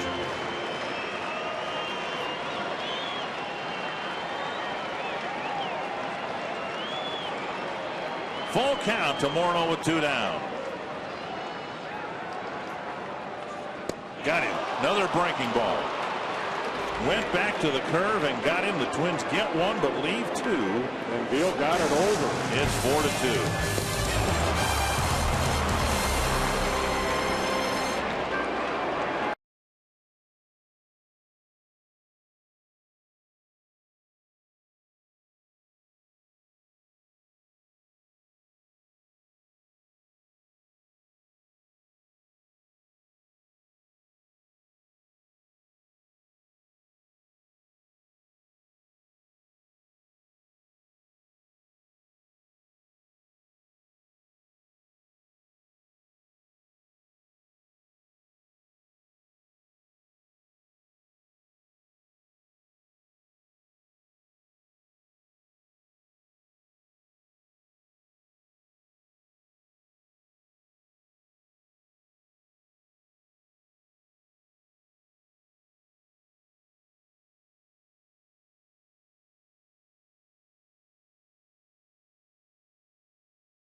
Was asked what his approach is going to be in his 3rd big league start.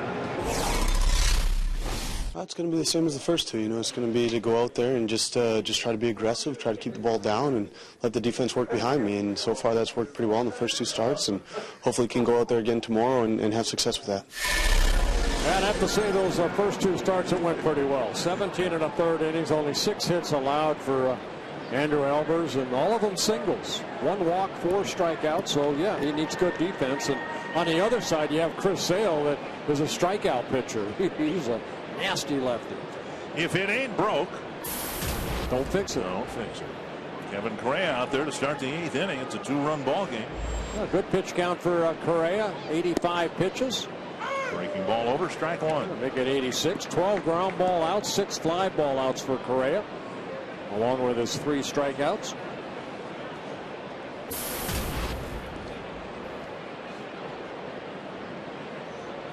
The White Sox kind of jumped on him in the 2nd and 3rd inning, but other than that, he's only allowed 1 hit over the last 4 innings.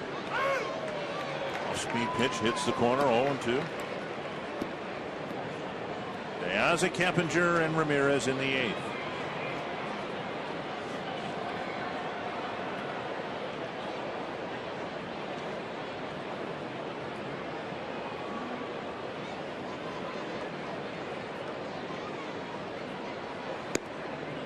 See Mauer asking for the fastball away and up.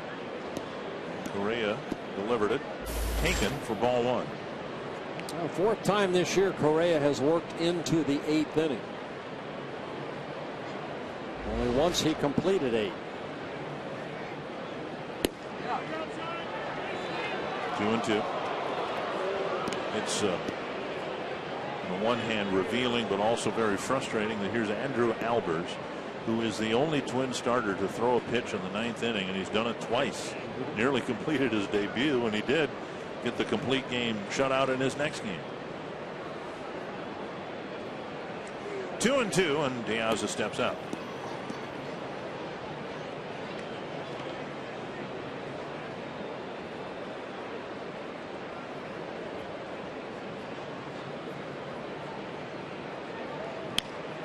Nice foul over the roof of the Chicago dugout.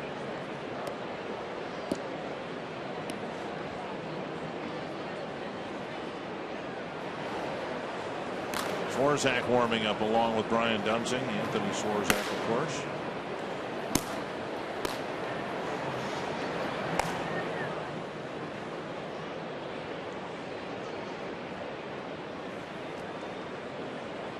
Get this first guy out. So important.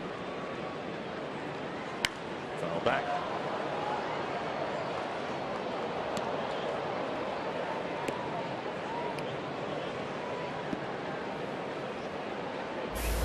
Keppinger waiting his turn.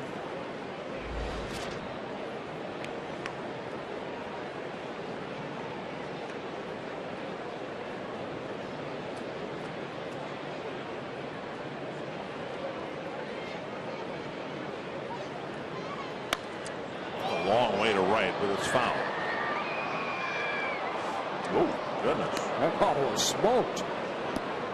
This little guy right here has some pop in his bat. 13 home runs as a leadoff hitter for Robin Ventura.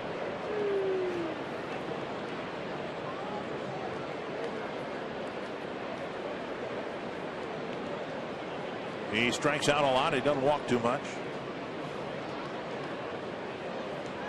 2-2.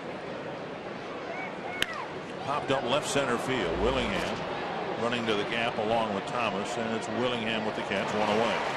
Long battle, but Correa wins it, one down. And that'll keep Correa in the ball game too, with a couple guys warming up out there. De Aza gets on, there might be a pitching change. Correa now getting an opportunity to get the second and hopefully third out of the inning.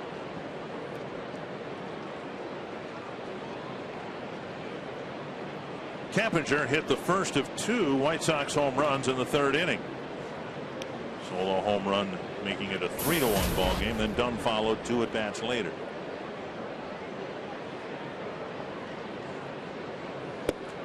Down low, ball 1.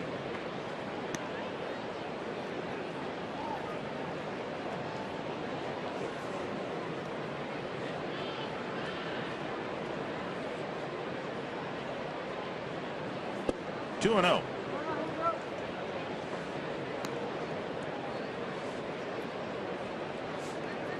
One walk in the ball game for Correa.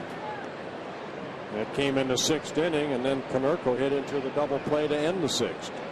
A walk to Adam Dunn. Pounded foul over by the camera well outside the Chicago dugout. 2-1.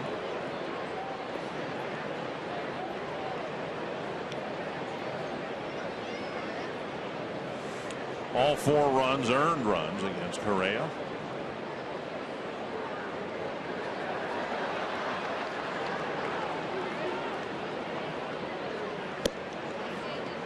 Three and 1.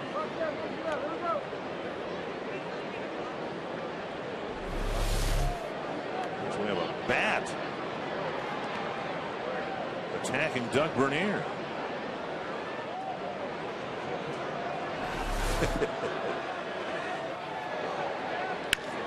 Liner off the tip of Pluslow and into left field for a base hit.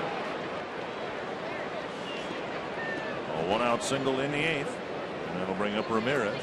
Fox Sports 1 will be here tomorrow and will be available on all major TV providers. Go to foxsports1.com to find out what channel Fox Sports 1 will be on in your area.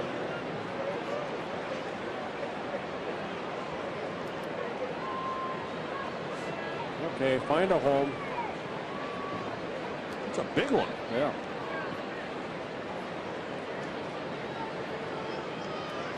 Ramirez, 3 outfield flies, one to left, one to center, one to right.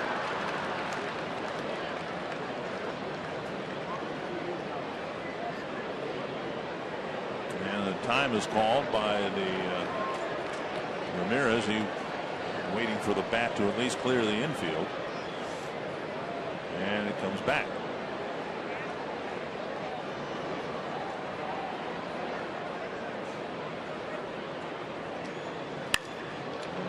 Shot to left field. And that might be the end of the night for Correa. Dunn has gotten 2 hits, a home run, and a walk against Correa in 3 times. So Correa saw Dunsing warming up the lefty. So a pair of hits here with 1 out in the 8th inning. We'll have a pitching change, and it'll be Brian Dunsing coming in to pitch to Adam Dunn, and we're going to try to remove the bat from the field.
Warm-up pitches.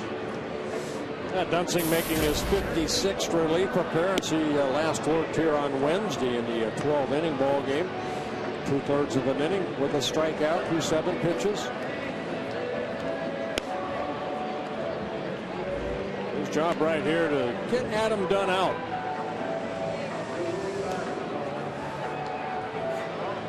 Dunn's already had a good night at the plate. The splits for Adam Dunn, hitting just 200 against lefties with 5 home runs. Keppinger's at second. Ramirez is at first. And left-handers hitting .310 off of Dunsing. This left-hander hitting just .231 against him. And fouled off the end of the bat.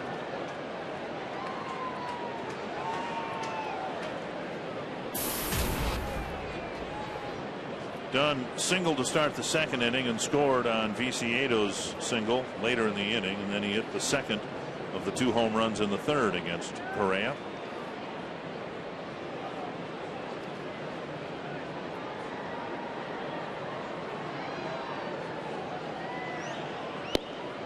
On the outside corner, 0-2. 2 good breaking balls so far from Dunsing. 95 at bats against left-handed pitching. And Dunn has struck out 37 times, nearly half the time. And that's what Dunsing would love to do here, get him on strikes.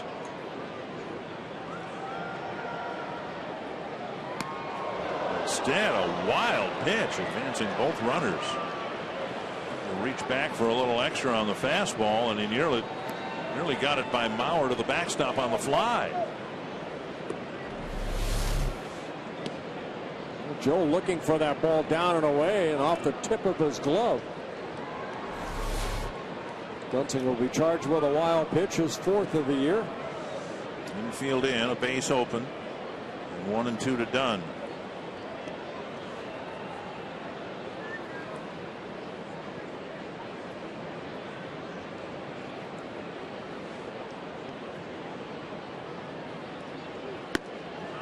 high fastball. 2-2.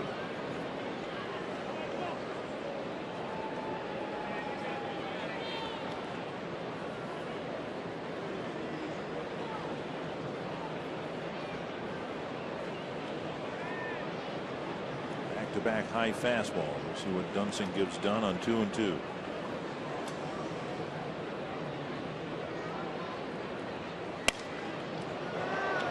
Nice play by Dozier. They've got a runner hung up between second and third, and Ramirez is tagged out, and Dunsing with a nice pickup and an alert look between the second and third base bag. Good alert fielding by Dozier, noticing that Ramirez went too far. Take a look right here. Dunsing tried to kick it, but the mound kind of flipped it up to Dozier, and then Dozier realizing that Keppinger wasn't going to leave third, so he goes right at him and tags out Ramirez. Nice defensive play by Dozier. Dunsing doesn't get done, but he gets the runner at second base. 2 down.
Ball game. Now an updated look at our AT&T Twitter poll. Which current Twins game jersey is your favorite? We'll have the final results on Sunday. The home Ivories running away with the voting so far. Well, Swarzak, we've seen Swarzak a lot of times will start an inning. Not too often he'll come in and try to get this final out, and making his 36th relief appearance. Very good 2.92 ERA for Swarzak, and right-handed hitters hitting only 218 off of him. Opponents overall 258. We're not used to seeing, as you suggest, Swarzak pitching this late in a ball game. We saw Fiend warming up in the event, I suppose, if the Twins were to tie it up. I don't know whether Burton is unavailable tonight. Perkins was unavailable last night, but he's available. First and third, 2 down. Konerko at the plate. 0 for 3 on the night. Strikeout and 2 ground balls. Just missed the inside corner. Well, as relievers go, nobody has pitched more innings than Anthony Swarzak. Coming into this outing, 74 innings and 35 relief appearances.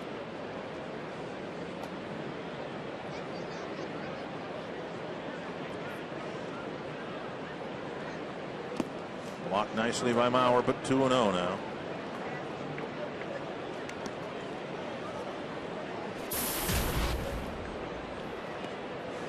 I don't know that I've ever seen Paul Konerko get himself out.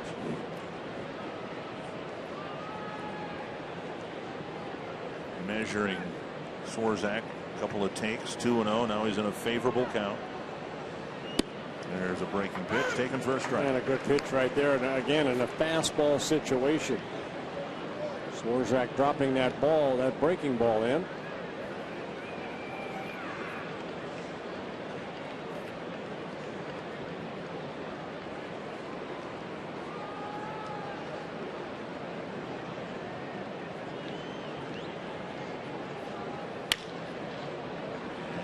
Joe McEwing on the line, 2-2.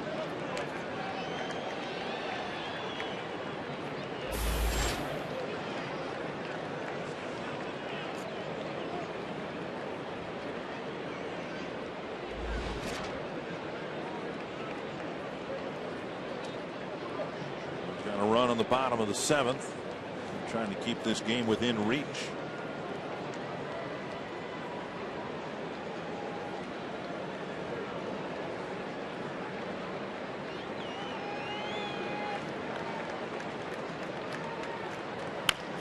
And a tapper. Plouffe has to charge. Firing on the run, and the ball hits Konerko. A run will score with Plouffe's throw sailing into the runner. Yeah, you have to know who's running right here. Konerko hustling down that line, but he's not the quickest down that first baseline. Plouffe playing back. He had to come charging in, but then the throw in the runner, Konerko right here. Watch Plouffe come in, get the short hop. The ball hitting off the glove of Justin and then off of Konerko. An error will be charged to Trevor Plouffe. So a very costly run scoring on the play. It's 5-2.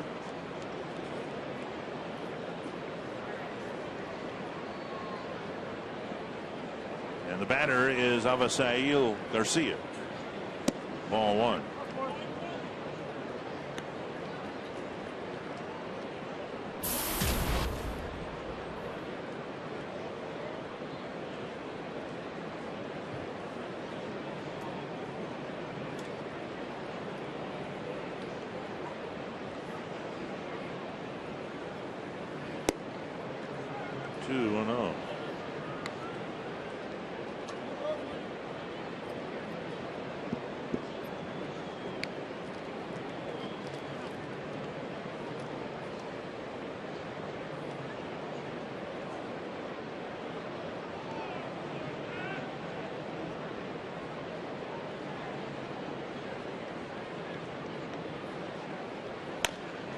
Right side. Dozier has an easy play.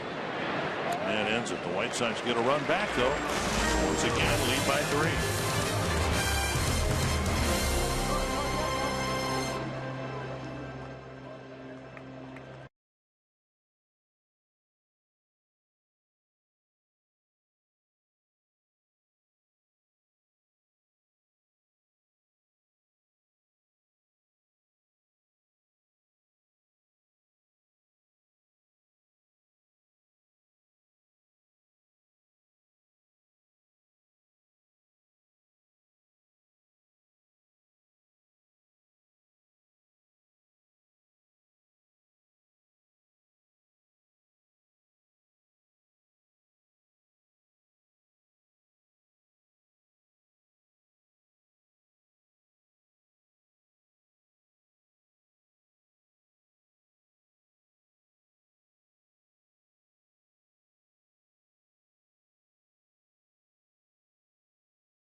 Here in the bottom half. I'm Jamie Hirsch, inviting you to stay with us after this game for Twins Live, presented by CenturyLink. We will take a closer look at Kevin Correa, struggling a bit with his command tonight. We'll break down his outing and also talk about the Twins' home run streak continuing tonight. Now 9 straight games in which the Twins have hit a home run.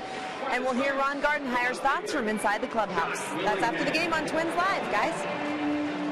All right, thank you, Jamie. Back to a 3-run lead for Chicago. And Josh Willingham will lead things off for the Twins in the 8th.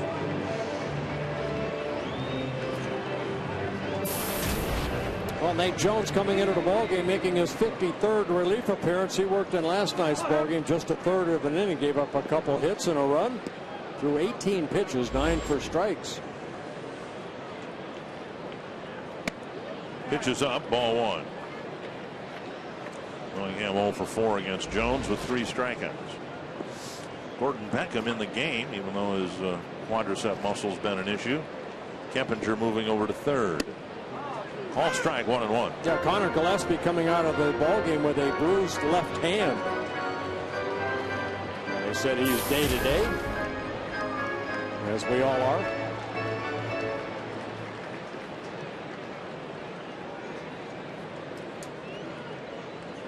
Popped up, out of play. I was wondering how he bruised his hand.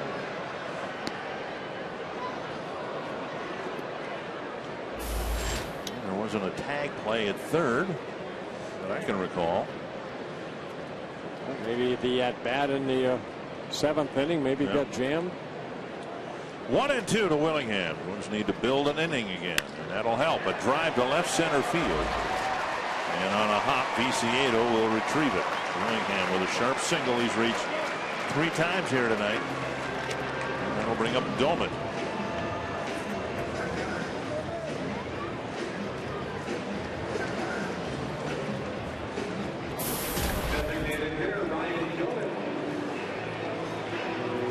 Jones started the 8th inning of last night's ball game, struck out Dozier, but then Mauer hit a double, Morneau an RBI single, and then a walk. And that brought in Donnie Veal to get that double play. Doman takes a strike on the inside corner, 0 for 3 as a right-handed batter.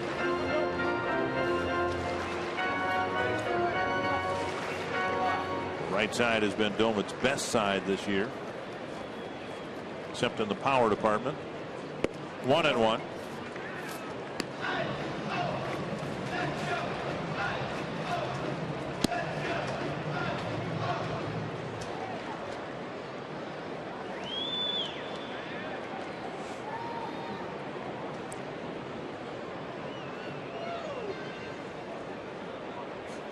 Half swing, but he went. 1-2. Yeah, Jones with that good fastball in the low 90s and that heartbreaking ball you just saw.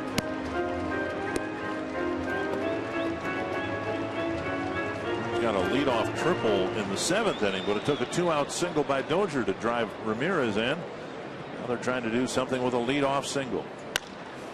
And there's a good start to the inning. A base hit by Willingham, backed up by another one by Ryan Doman. And the Twins will get Plouffe to the plate, representing the tying run.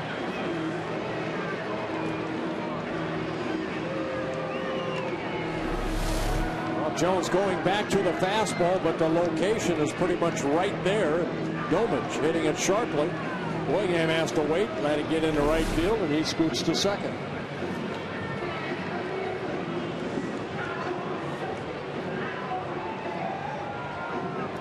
Plouffe 0 for 3 in the game. It's a number that surprises me. I guess it wasn't because I took the trouble to look it up. Trevor Plouffe, 321 at bats. He's got just a dozen doubles. Well, with all the home runs he hit last year and 12 home runs this year, but he's hit as many doubles as he has home runs. Usually you'd expect somebody to have at least twice as many doubles as home runs. Well, it'd be a good place to get his 13th double right here then. That's almost a call, isn't it? Kind of in tandem, maybe. Yeah. Mm-hmm.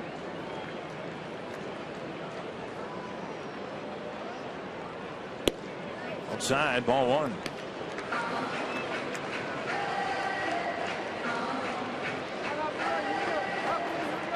Well, Jones struggled last night. He's struggling so far here tonight. One Axelrod warming up. Swing and a miss. Cutter or slider. Right there, Plouffe is guessing fastball by that swing. 1-1.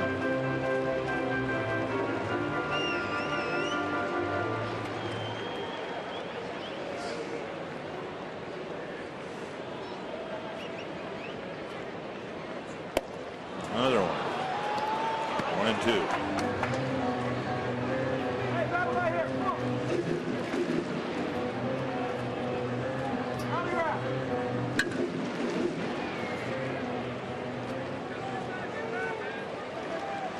Well, you would think he'd go back to another breaking ball here.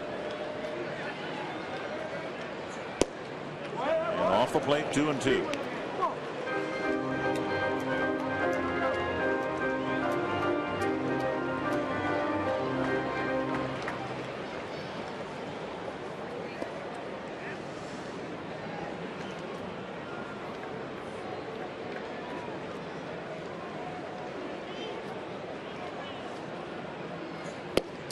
Another breaking pitch. Another swing and a miss. One down. And why would you throw him anything else?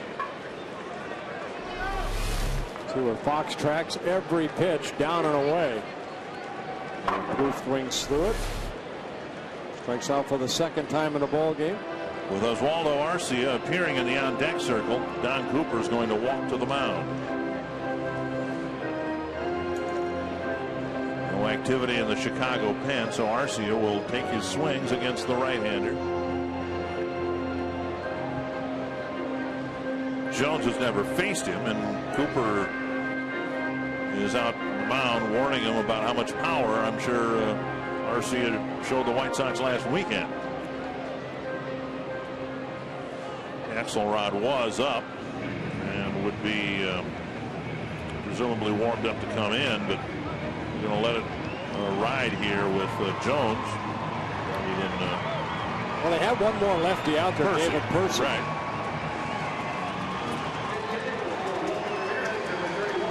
Arcia 2 for 4 with a home run as a pinch hitter. I only say that there's David Percy out there because, you know, being a left-handed hitter, and Arcia, and then Thomas on deck. Right. Another lefty. He's trying to get something out of this threat in the 8th that started with a pair of singles. Chopped foul, 1 strike. Another breaking pitch.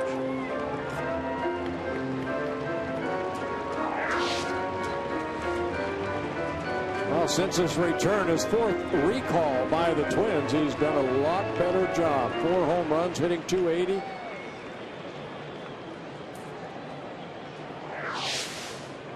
One strike to Arcia.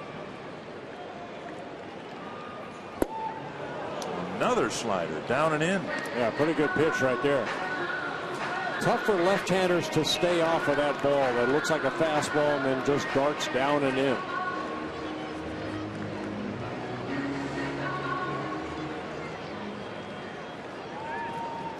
Now in a tough spot, 0-2.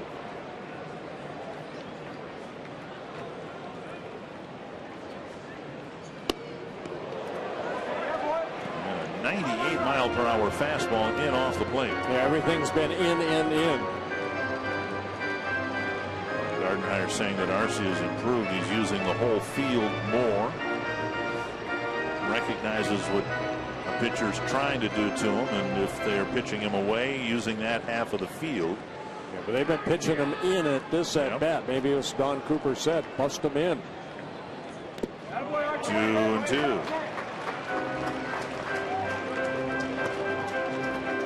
Nice little block by Begley right there. That ball kind of skipped on him, but he's able to keep it in front of him.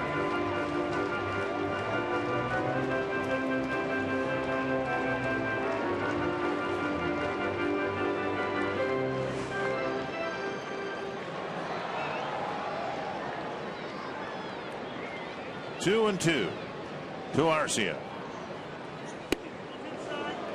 Just missed inside with another 98-mile-per-hour fastball. 3-2.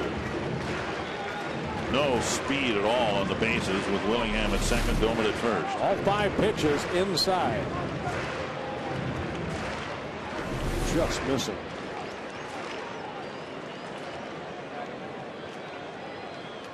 Full count to the pinch hitter. Popped up. Infield fly rule should be called. It is. A foul ball catch, 2 away. And that'll leave it to Cleve Thomas. The Twins did get an RBI 2-out hit from Dozier in the 7th, and they'll hope for one from Thomas here in the 8th. You're in the on-deck circle, and you're looking at how they pounded Arcia inside. I'm sure that caught Thomas's attention.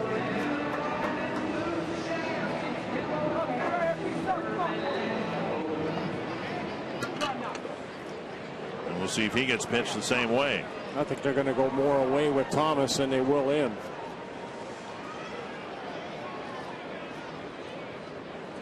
Fouled back. And that pitch away. First target was on the outside corner, not the inside corner. I think Don Cooper, when Arcia came up to pinch hit, he just went out there and said, just bust him in, because don't let him extend his arms.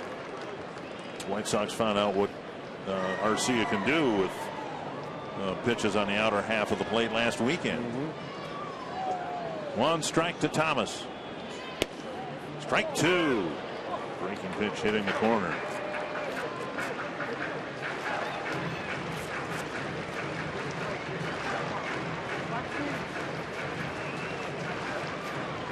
Now you might see that breaking ball down and in.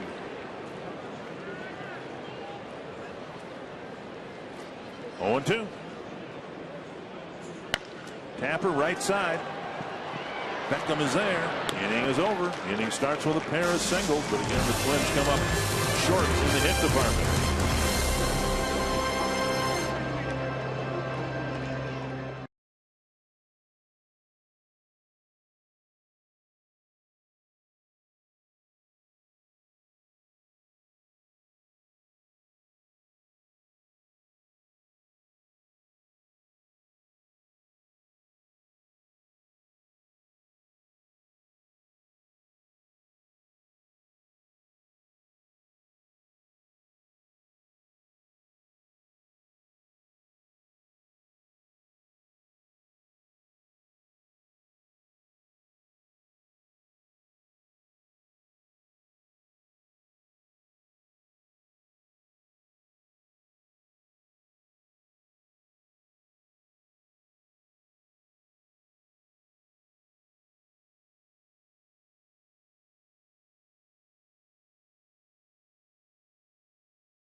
Recovering nicely after an early Twins lead. Well, 9 straight ball game. The Twins had at least a home run that came off the bat of Joe Mauer, but Chicago White Sox had a couple. One by Keppinger, a couple hitters later, Adam Dunn.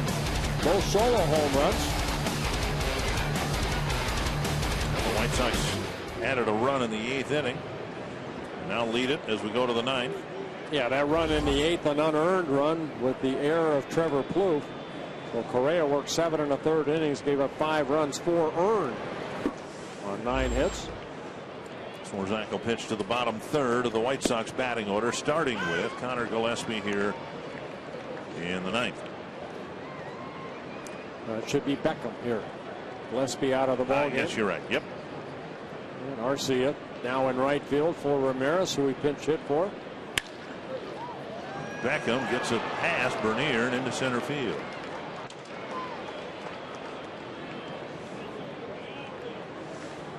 Leadoff single in the 9th for Beckham. He had that quad injury that they talked about, but didn't seem to affect him. Now watch him at first base. He'll probably try to steal second right off the get-go. Viciedo hit a double his last time.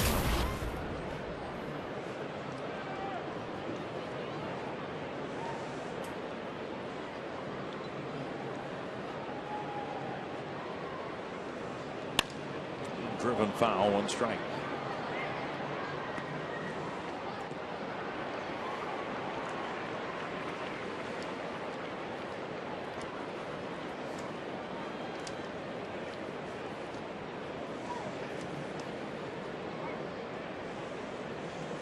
White Sox have lost 10 straight road games. They're leading here 5-2 in the 9th. Another one. Shot foul.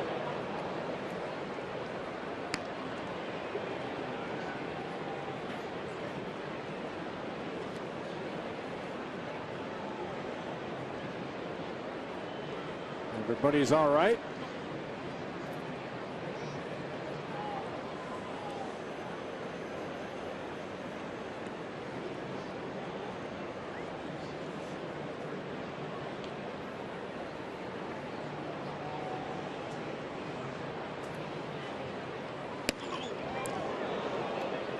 Came in hard on an 0-2 pitch. I don't know if that's Joe Mauer yelling or Viciedo that said something right there.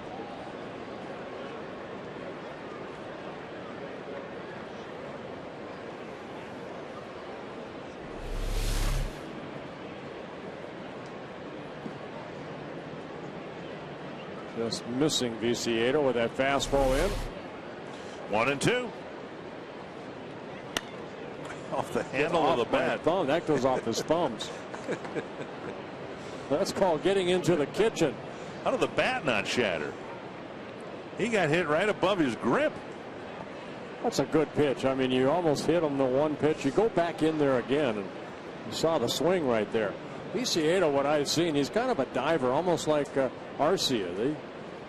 He'll go right into that pitch like that. Even though he swung through it, you can see him kind of dive into the ball, and Swarzak picks up a strikeout. Josh Fagley will hit next. Guys that dive like that, you have to show them that you'll come in, and then a little cutter right there. Swarzak gets the first out on a strikeout. And by diving, you mean you can look where the position of the head is as the pitcher's winding up, and also the left shoulder, and where they end up right as the pitch is swung at. Foul back.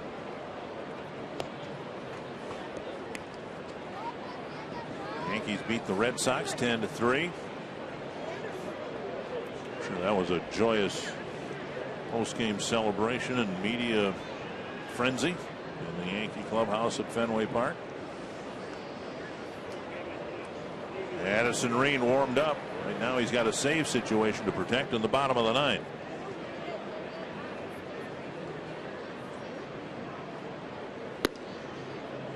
One and one.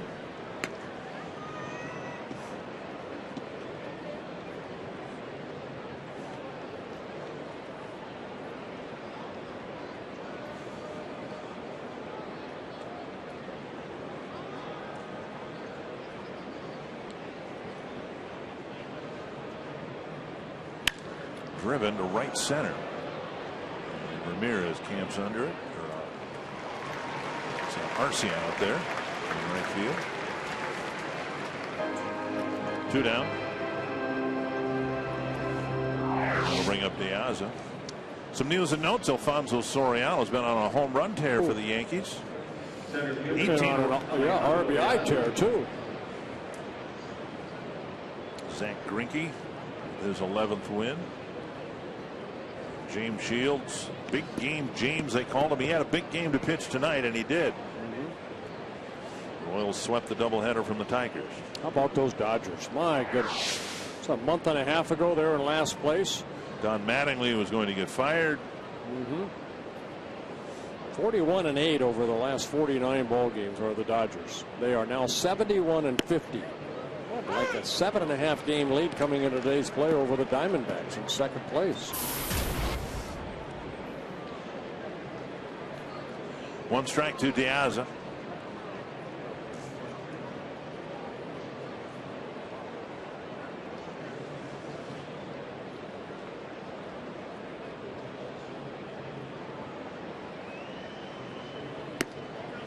outside 1-1. Best record in baseball, the Atlanta Braves. They keep rolling, don't they? And the Pirates won again.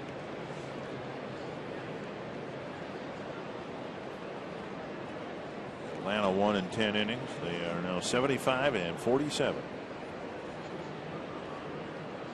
1-1. 2.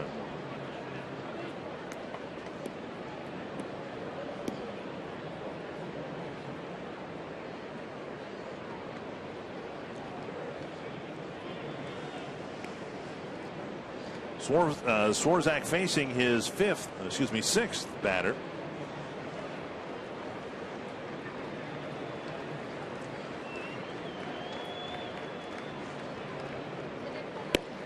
Hit the inside corner, 2-2.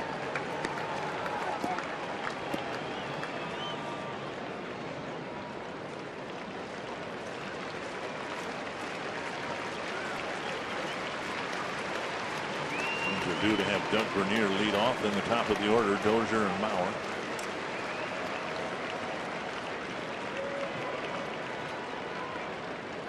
Two and two to De Aza. Got him looking. Good inning for Swarzak. Got the Twins out of the eighth and pitches a clean ninth. Addison Reed will pitch the bottom of the inning for the Sox.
Addison Reed, the outstanding Chicago closer, comes in with a 3-run lead.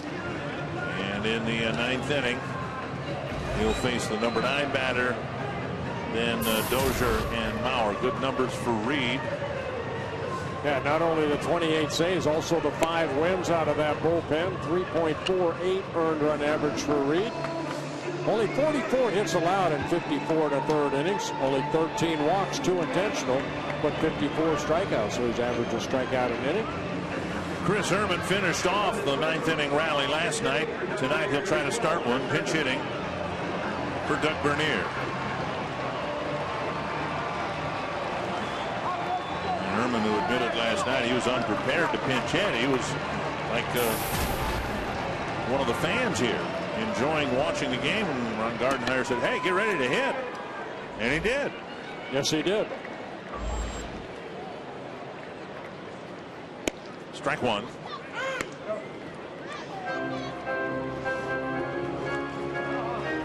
Herman 1 for 3 as a pinch hitter. The one was the game-winning single in the 9th last night.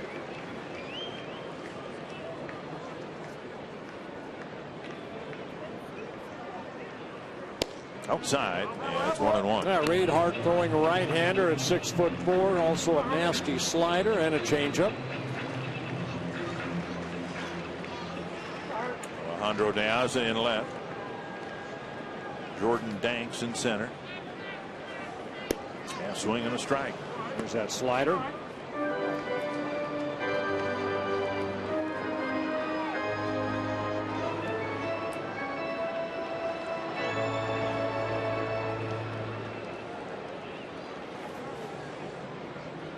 One and two to the pinch hitter, Chris Herman. Foul tip and out of the glove of Fegley.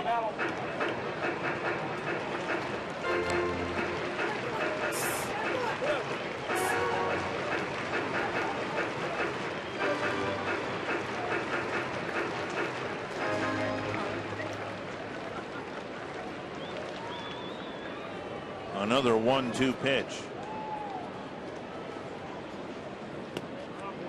2-2.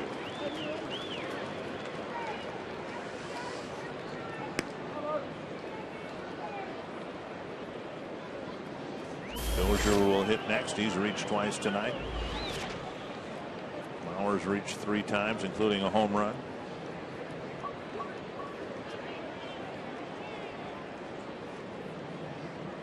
Not close.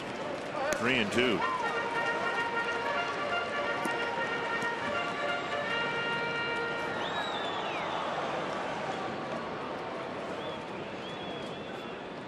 Just 11 unintentional walks and 54 in the 3rd innings.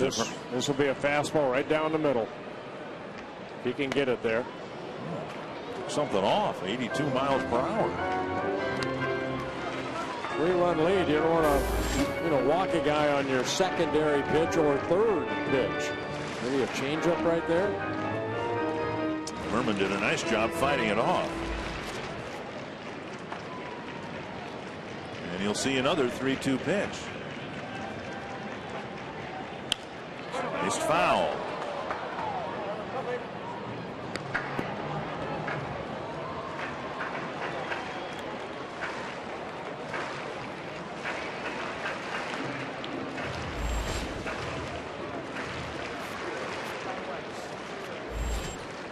Fouled off 3 2-strike pitches to keep the at-bat alive. And another one. Regardless of the outcome of the at-bat, duly noted in the Twins dugout that Herman's really battling a very good closer here in the 9th inning. Type of pinch hitting at-bat you'd like to see from an inexperienced player.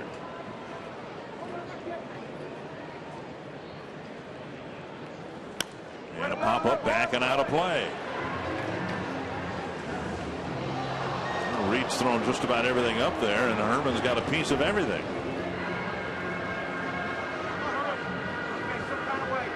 I think the first 2-strike foul was one that Fegley just barely could not hang on to.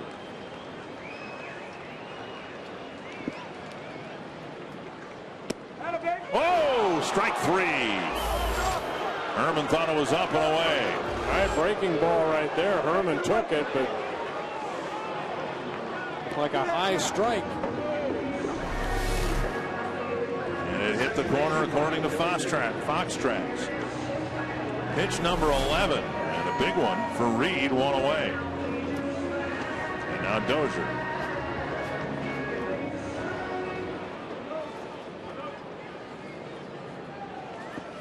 Good battle by Herman.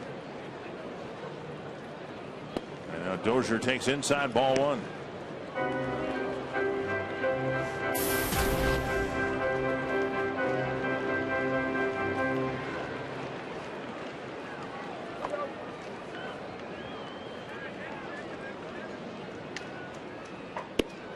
Breaking ball over.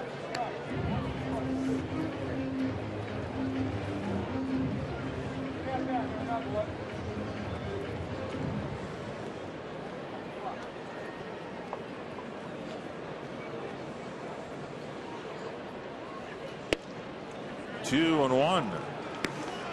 Reed took over the closer's role last year, had 29 saves for the White Sox. For his 29th here tonight.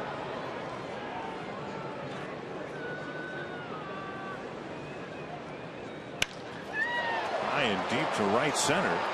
Chased by Garcia. And on the track he makes the catch, 2 away.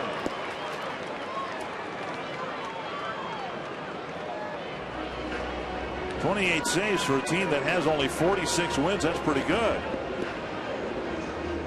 He'll go after Mauer with the bases empty. And he had the 5 wins that he has, too. Mauer with a home run pulled to right center in the 1st inning. Bullet caught by Viciedo in left in the 3rd. Sharp single to center in the 5th, and then he drew a walk in the 7th.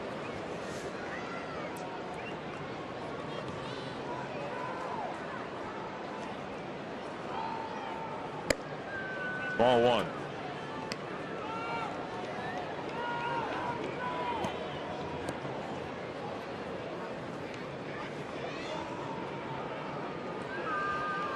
Joe very likely won't be catching tomorrow because Andrew Albers is pitching, and Twins want Chris Herman to be catching him. At least until the kid gives up a run. 1-1. So we might see Joe as the designated hitter tomorrow. Yeah, I would not mess with that chemistry that's going on right now between Herman and Albers. 1-1 to Mauer. Headed up the middle. Nice backhanded pickup by Beckham. Makes a good play, but Dunn can't hang on. Really not much of a stretch by Dunn at first. Beckham with a nice pickup. And Mauer will reach on what will probably be a base hit, I'm guessing. Yeah, I mean, Beckham had to go a long way for that, and Dunn right there didn't really reach out. No. If he reaches out right there, he catches it in the air. You got to stretch out for that, don't you? I think so. But Joe gets an infield base hit, his third hit of the night. And here's Morneau trying to keep the game alive for Willingham.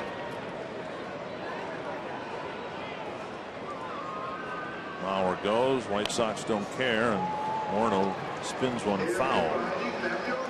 Morneau with a single to left in the first, and then 3 straight swinging strikeouts.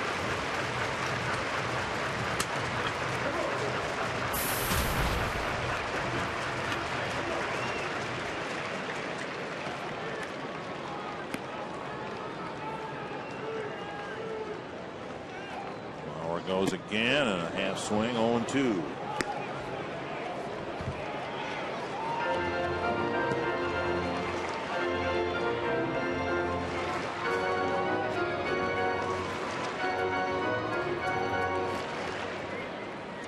Fegley will go to the mound.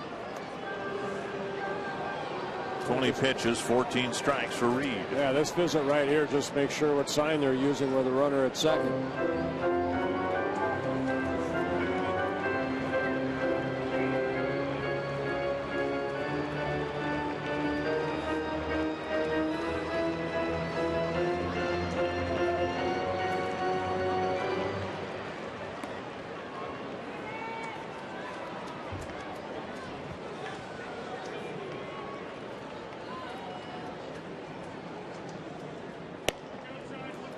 Now 1-2.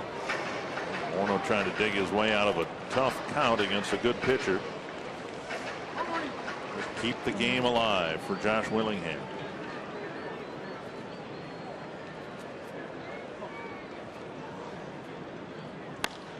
Moving to right center. And Danks makes the catch. And the White Sox break a 10-game road losing streak by beating the Twins 5-2. A rare win for the White Sox against the Twins, Anthony LaPanta. They've now beaten the Twins 4 times in 14 tries. The Twins' dominance over the Southsiders comes to an end tonight, 5-2 Chicago. We'll show you how Kevin Correa struggled early with command, how the Twins' home run streak continued, and hear from Gardy next on Twins Live.